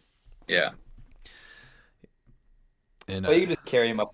You can just carry him up with mags. I think, You can carry him up a Saki, too. or that. Yeah, either way. I think Tyrant gets him there. Yeah, but why are we just carrying him up for something later and not being able to plan as well where the Colosseum's going to be? I think the 65 points for him is better somewhere else. I don't hate him though because I like the Colosseum idea still. Honestly, you guys have kind of slowly converted me on Cap. Like I know he's good. It's just one of those where I haven't made a team with him yet, but he is very. I like the utility he does bring. So Yeah, that's exactly it, though. I think he brings utility. I don't think you just throw him on teams. He's not a piece like Sky Tyrant that you can just throw on a team. I think you really need to go in on the Colosseum. Mm-hmm. Right. So I like Captain America. He definitely needs his own team, and I think that this is a separate idea with Camo, Sicarian, and Sky Tyrant. And Tyrant. That's fair. Yeah, because that's just like, well, you punch everything until something dies. So you get rid of Cap and do what? So the only thing I will say though is that you do fly. You place the Colosseum in their area. He does have the giant reach through from Mjolnir still, like we were talking about before, and then you can an event, and now they can't kill Captain America. Is that it? Because the shark is gonna die. Right. So unless you put it in the water in Glengrove Cemetery, right? Or what? There's So Panther then- Fieldhouse, but that has no and then water, you have and then there's Sky Tyrant that you can fly in later. It's hard though because you have 400 points coming right back at you after that, and what do you really? I don't know. I don't think it works with the Cap. He just feels shoehorned in the team Yeah. because you have a really solid base, then you have Cap in it. yeah. So I think either get rid of Camo in the Hell Cycle and go more into the Cap, or get rid of Cap and go more into the using Cannon Event and attacking aggressively. Yeah, so I actually like the getting rid of Kamo idea as much as I don't like getting rid of the shark because Saki is such a long range attacker with all of his stat mods that you can then just you can just be sitting in the Colosseum and then they have to come to you, if And that makes sense. and like he mentioned too, like he wants to use Cannon Event, and in Silver, all you have to do is walk a stoplight away and KO it and do it. And Scott Porter's on the team with the yellow Sinestro core ring, so Yeah. super easy to do that. So yeah, I would take Camo off of this team. Pete, what do you want to say? No, I mean that's what he's doing. Is he's going to get Cap across, then cannon event him, and then he's sitting there for the next turn. And you don't want to be hanging out in the Colosseum with that dude near your starting area. I don't dislike the idea. I like this team a lot, actually. How does it perform on a large map? Not as good, I don't think. Right. As you do have a lot of mobility with mags, but you're still not getting full map, even with Saki, I don't think. Because what, 8 plus what is that? I mean, he's Seven. got a lot of reach. Saki will get it because Saki will have an Saki's 8 got range and then 7 plus 8. Yeah. So he gets is that full the full reach for Saki then? But that's just Saki, right? So Saki gets 7 plus 8, so he gets 15 by himself with no TK. And then 2 TKs from mags, right? Yeah. So yeah, you're there. Okay. It's almost 1 TK, I think, because 1 TK, he also has 4. perplex, and he'll get full map. Yeah. Okay. All right. Because you're starting on square 2. So Oh yeah, that's right. Because you don't start all the way back on the big maps. That's yeah. right. I guess it really just depends on who you're using cannon event on. Because you can't just drop Sky Tyrant up there. You can't bring Sky Tyrant, Sicarian, Captain America, and Camo all up, right? So you probably bring Scott Porter, Venom Magneto, Genesis, and Sky Tyrant up separately, keep them back. But if you bring Sicarian Iron Man up there and Camo, and you carry Captain America up there and then cannon event Captain America, do you think that Camo and Sicarian can hold off an entire competitive silver team for a full round? I don't think so. That's like you're leaving them as sitting ducks. Like Camo's durable, but only to a certain extent, and most people are packing some way to deal with his stop clicks. So that's tough. All right, let's go to the second one.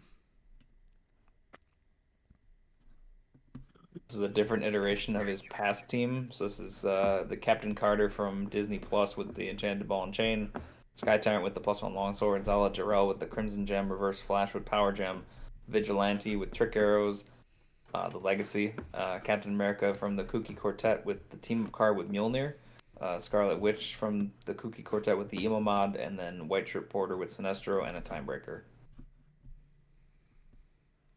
And it's still canon event Particle Rivalry.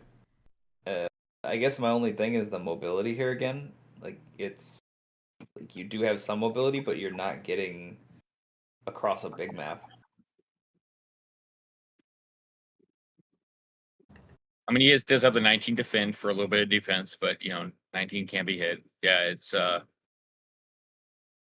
Yeah, but that's the thing too is that Carter wants people to be non-adjacent to her, so they get the +1 defense.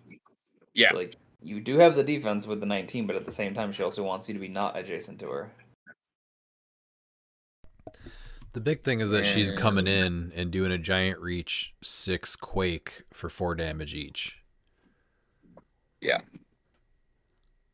And then so doing that with Zala and then it's the one time breaker. Yeah, just the one time. And it's white shirt, so no TK besides just the no TK at all, right? No, yeah, who's got the TK? Oh, Witch, okay. That's the Kooky Quartet one. Which has it? But that's only the one though. That's what I mean. So even with that, you're not. And the Timebreaker's placement too. It's still you're the Timebreaker, but I still don't think you're getting across the map with that. No. And then you have to ask yourself, how are you taking an alpha? So she can be 19. Emotional modifiers on someone, right? Yeah, Scarlet Witch. Yes. Is there a decent amount of prob? There is. 1, 2 probs. 2 probs, yeah. Oh, 3, sorry. 3. You have Reverse Flash, Witch, and Porter. Okay. Yep, you have 3. Which is good. Yeah, I think this Yeah, team but I has think I almost like Black Shirt Porter better. I was gonna Don't say you? that, but the only problem with that is then he doesn't have a whole lot. It runs into the same problem as that other team we were talking about, where there just isn't enough, like the attack values versus the defenses you're gonna see in silver. And I think that having We that also got to pulse look at too, wave, like deployment isn't going to always be a problem because John Michael DeGilio, like he did pass. He didn't have full map on you know, very easily on a big map, but he was able to really hunker down with his defense by picking the correct map. I I'm think that's not. what this team's going to be. This Yeah, team's going to be tough to really. You can't just throw him out there because it's going to be more nuanced if you're going second to be able to get because he only has big maps, so he just has a hope that they don't have an alpha, and he has a way to protect himself.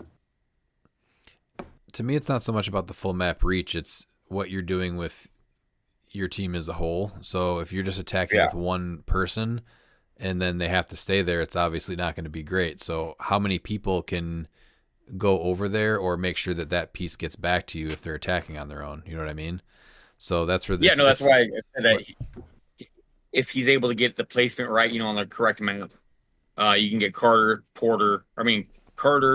Tyrant, Flash, and Zala all attacking.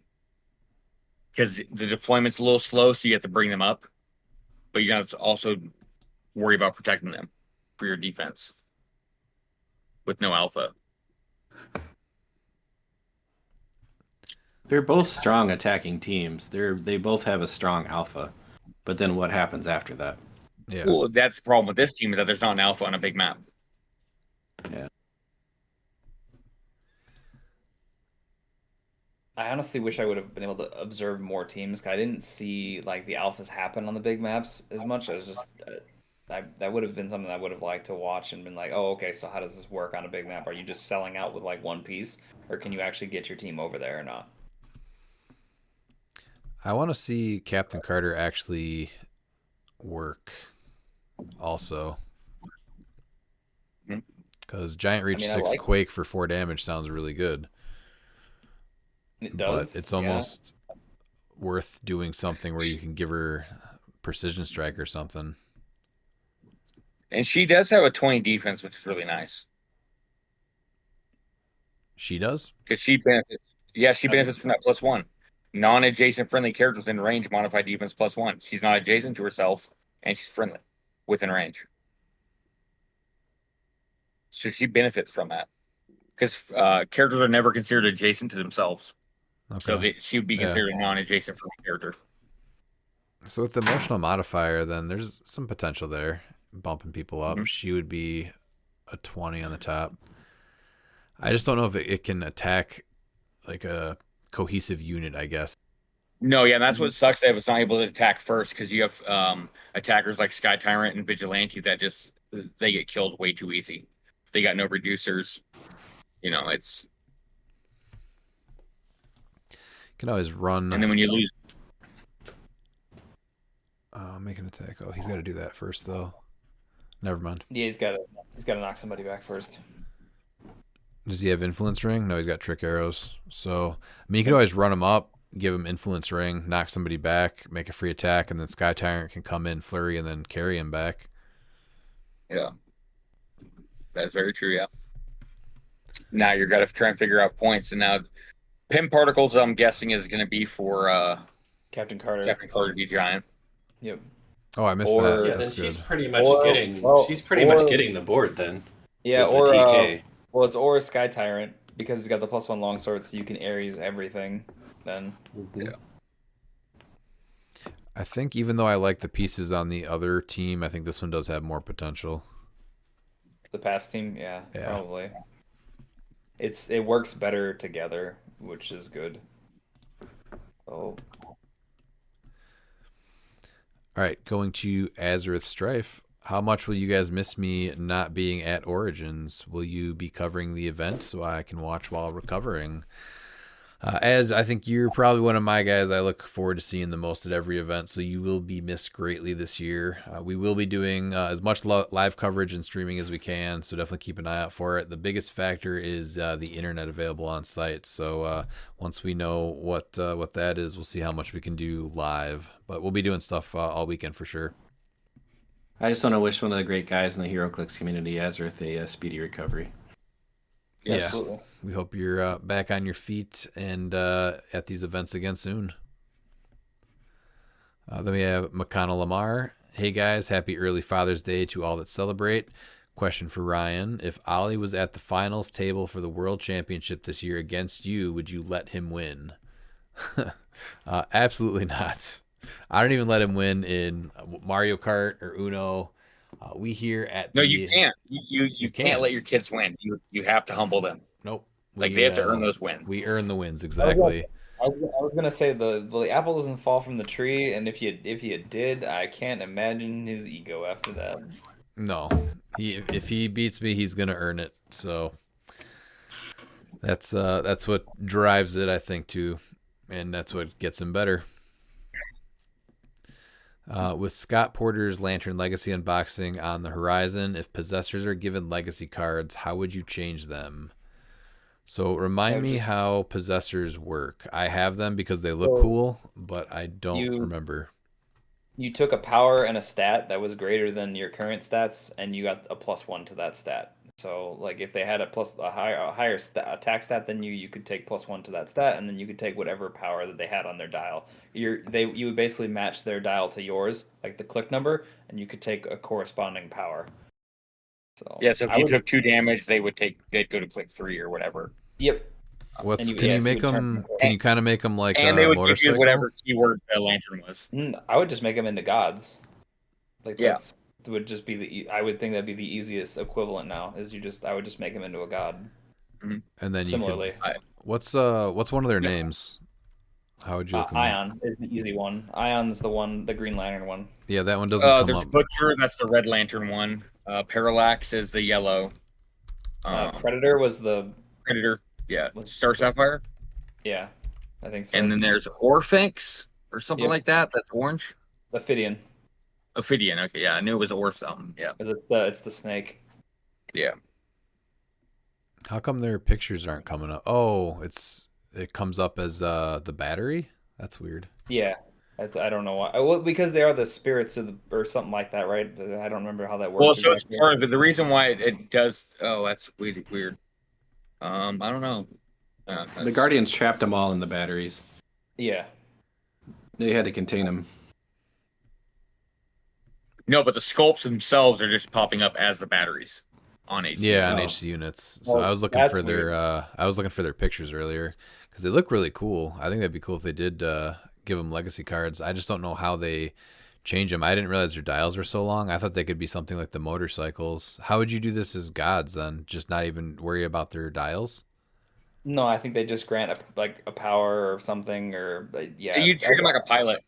Yeah, how about that? Treat them like a pilot.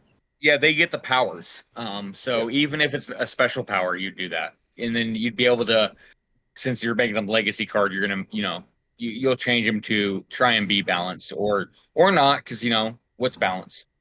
But yeah, I'd like to have balance. Thank you. But I'm looking at Entity right now, the White Lantern one. So like on click 1, it would be able to be. Would you give it all the powers? No, I think just the attack and damage would be good enough for me. Like if you're, that's already really powerful, especially if they're going to be cheap. The only problem is then the defense is worthless. Then like why? That's what I mean. I think you're able to choose a power, so that way you're able to benefit from those powers. Oh, you just choose a power? Okay. You just choose one power, yeah. Oh, that's fine then. Yeah, that's totally these are gonna be more than a god. I think giving them the keywords a little bit much. Oh, if you have the GL keyword, you get it for free. Yeah. Yeah, but the entity handing out the keyword. Oh no, none of that. No, definitely not. Yeah. We don't need the keyword cheating. Like I was thinking the qualifying keyword. So if they have like the GL keyword, they get the Ion for free. Or if they have, Yep. I like turning it to a click and then just using the powers. like a motorcycle. You can still kind of do that. And then the special powers, you probably have to price them differently, though. Were they different? No, the possessors were already 25. They were already 25. Yeah, they'd be able to change the powers to try and make them okay. Yeah, that was my thing. Because some of those powers are pretty bonkers as far as like the special powers that you get. Well, even just look at like Parallax. He's running shot, pulse wave, invincible, and then a special damage power on one of those. Which is like, I think it's outwit, and it's a special outwit, I think, or something like that. Well, yeah. Whenever you're talking about legacy cards, though, you can just completely make it whatever you want. But that would make sense though, because it says that at the beginning of your turn or after this character's click, you choose one power. So you wouldn't be able to benefit from all of them. So if they are on that, the running shot, pulse wave, you only get one power. I think it would be fine. Would you have to still choose that click at the beginning of the game, though? So you would choose the click at the beginning of the game, and then choose. Well, yeah, I think since you're not really benefiting from their attack or deep damage power, I think that you can just at the beginning of your turn, you turn them to any click and choose one power. That's on the click? Okay. Yeah, that's on there. Yeah, I think that'd be okay because you're not benefiting from their attack value. You're not getting the +1. I think that'd be totally fine. They'd have to be at least 15 points if you're paying for it. Yeah. Yeah, that sounds fine. If not 25, still or 20. I'd say meet in the middle at 20, like the 15 to 20 range. But I think Herald, you still do it for free. Or if you have the corresponding like actual keyword, like if you're a GL, you can get Ion, or if you're a Star Sapphire, you can get Predator or whatever. Yeah, that was like because it's not like the gods where you're getting 2 powers. You're only getting 1, and so you're going to also be able to limit what the white powers are. Yeah, I like that. I just want to see the white powers be creative then. Well, yeah, they can still be creative. I just some of the old ones were like really, really good. So. Do you have anything else you wanted to add to that one? No, I think those are all very reasonable ideas. I like all of them. All right. Those are going to be if that's what they do, those are going to be really hard to find. Yeah. They're hard to find now. They're already hard to find as it is. Yeah, they're still like $75, $80. Yeah. At least. The ones I have, I've just randomly acquired from like purchasing. They were like booster stuff, right? They were in the OP event, right? I don't even remember how I got them. I have like 2 of them. Which one? Yeah. They just look cool. I traded for an Ion, and then I got that factory set last fall or summer. Well, no. They were the chases from Warlight, I'm pretty sure. Were they? I thought I know I pulled one. Yeah, they're Parallax. They're definitely the chases from Warlight. If I like almost certain that that's what they are. Way, way before our time. All right, going to the third question. Almost halfway through the year, what is your favorite team that you have seen anyone play so far this year? In person, I would say it's probably Nate White's team from Adepticon. He had a lot of pieces that you don't really see, and used the Collector's Trove Doom really well. And he had Plastic Man, Lucky. We went over it recently. What else did he have on that team? It was well, he didn't have Juggernaut anymore. He had a bunch. I know he used Wally West with the Ares Bomb, but they're just using some of the pieces that you don't see that much. I think is really cool. So he did. He had Lucky from Disney or Next Phase. Oh yeah, he did. You know what the other one is? The other team that I really liked was it was a Wakanda team with Kong, and he used the 400. Yeah. Shuri? Yeah, Shuri. Because Matt Ventura. You could teleport him? Yeah, that was a really cool team also. It's got to be that multiple man Prime Kingpin team. I was going to say that, but that was last year. That was the Icy. Oh, was that? I thought that was this year. Nope, I was going to say that one. Was because the Icy... I thought the Icy was in January. Yeah, the Icy was in... Yeah. No, that was the beginning of the year. Yeah. I swear. The Icy? That was the beginning of this year. That was like January. Yeah, it was 2025. Yep. Oh, it was. Okay. Yeah. Mm-hmm. So that's on there too. I just forgot where it was at, which Icy it was. That was ours. That was my first pick, and then I was thinking that it was at the end of the year instead. Yes, February. All right, yeah, you're right. Dave, Was do you it have one? Joe Ruffing that did it? Yes. Yeah, that's Joe Ruffing's Joe team. Ruffing. Yep. Dan, what's yours? Team that I've seen play this year. Man, it's honestly Lucas's 300 modern team for the 3v3. That's Guardian. That was great to see. Yeah, that was like I got to see it in action, and that was probably the coolest part. I was like, wow, that's just so good now. Like, never thought I'd get to see the day where that's actually like meta. Yeah, to take a keyword that has not not been competitive almost ever. Probably, and do amazing with it was good. Mm-hmm. Pete, what's your favorite team you've seen this year? I mean, I liked Ricky Pragnano's team of the famous Flying Pragnanos so much that I stole it and played it. So that's my favorite one. And that's given birth to the start of the law firm of Marco and Marco. Oh. It's spawned its own variations around here. So, all right, and then we have Caleb Cadu. Will you make a shirt for Tooth Gnasher and Tooth Grinder with them both on the shirt and ones that will fit them? Well, you've summoned them.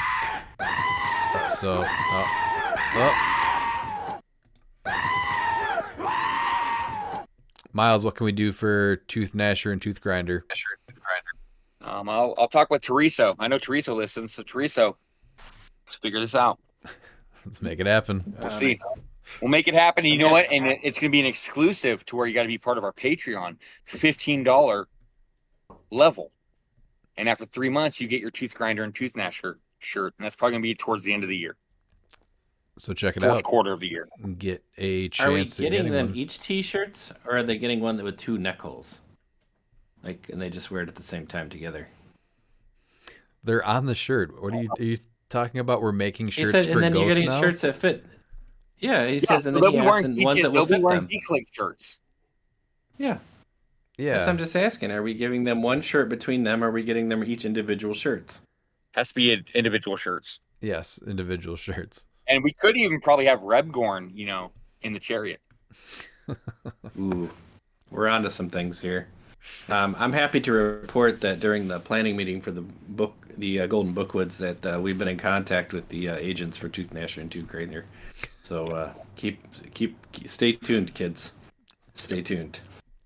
All right, let's finish up with final thoughts, Miles. Yeah, I'm looking forward to this weekend. It's gonna be fun to try and just take a day to myself. Friday, we'll see how that works out. We do have cliX Camp coming up in July, so we already have the venue all getting ready. I'm trying to finalize all the pricing. If you want to get a ride out, fly out here. It's just camping, so you don't really have to pay for a hotel. It's gonna be some sealed events, 3v3, some modern events, just a fun time. Yeah, I think all three of us are going to be out there, so I'm looking forward to that. Hanging out with the Eagles again, real excited. Dan, what about you? I miss cliX. I haven't really had a chance to play enough since H for H, to be fair. So I'm excited to get back in the saddle. I'll be there next week at Coliseum. So When's the last time that you did get to roll dice? H for H. And it wasn't even for a game. I just got to roll dice because somebody asked me to. Okay. Pete, what about you? Well, I just appreciate all the mercy shown on this episode, and once again, the commitment of here to rescue this community from a week of boredom without a excellent full-service podcast. That's pretty good. Thank you. Next week, Ali and I are going to be at Origins, and I am excited. I definitely need it, so hope to see many of you there. And remember...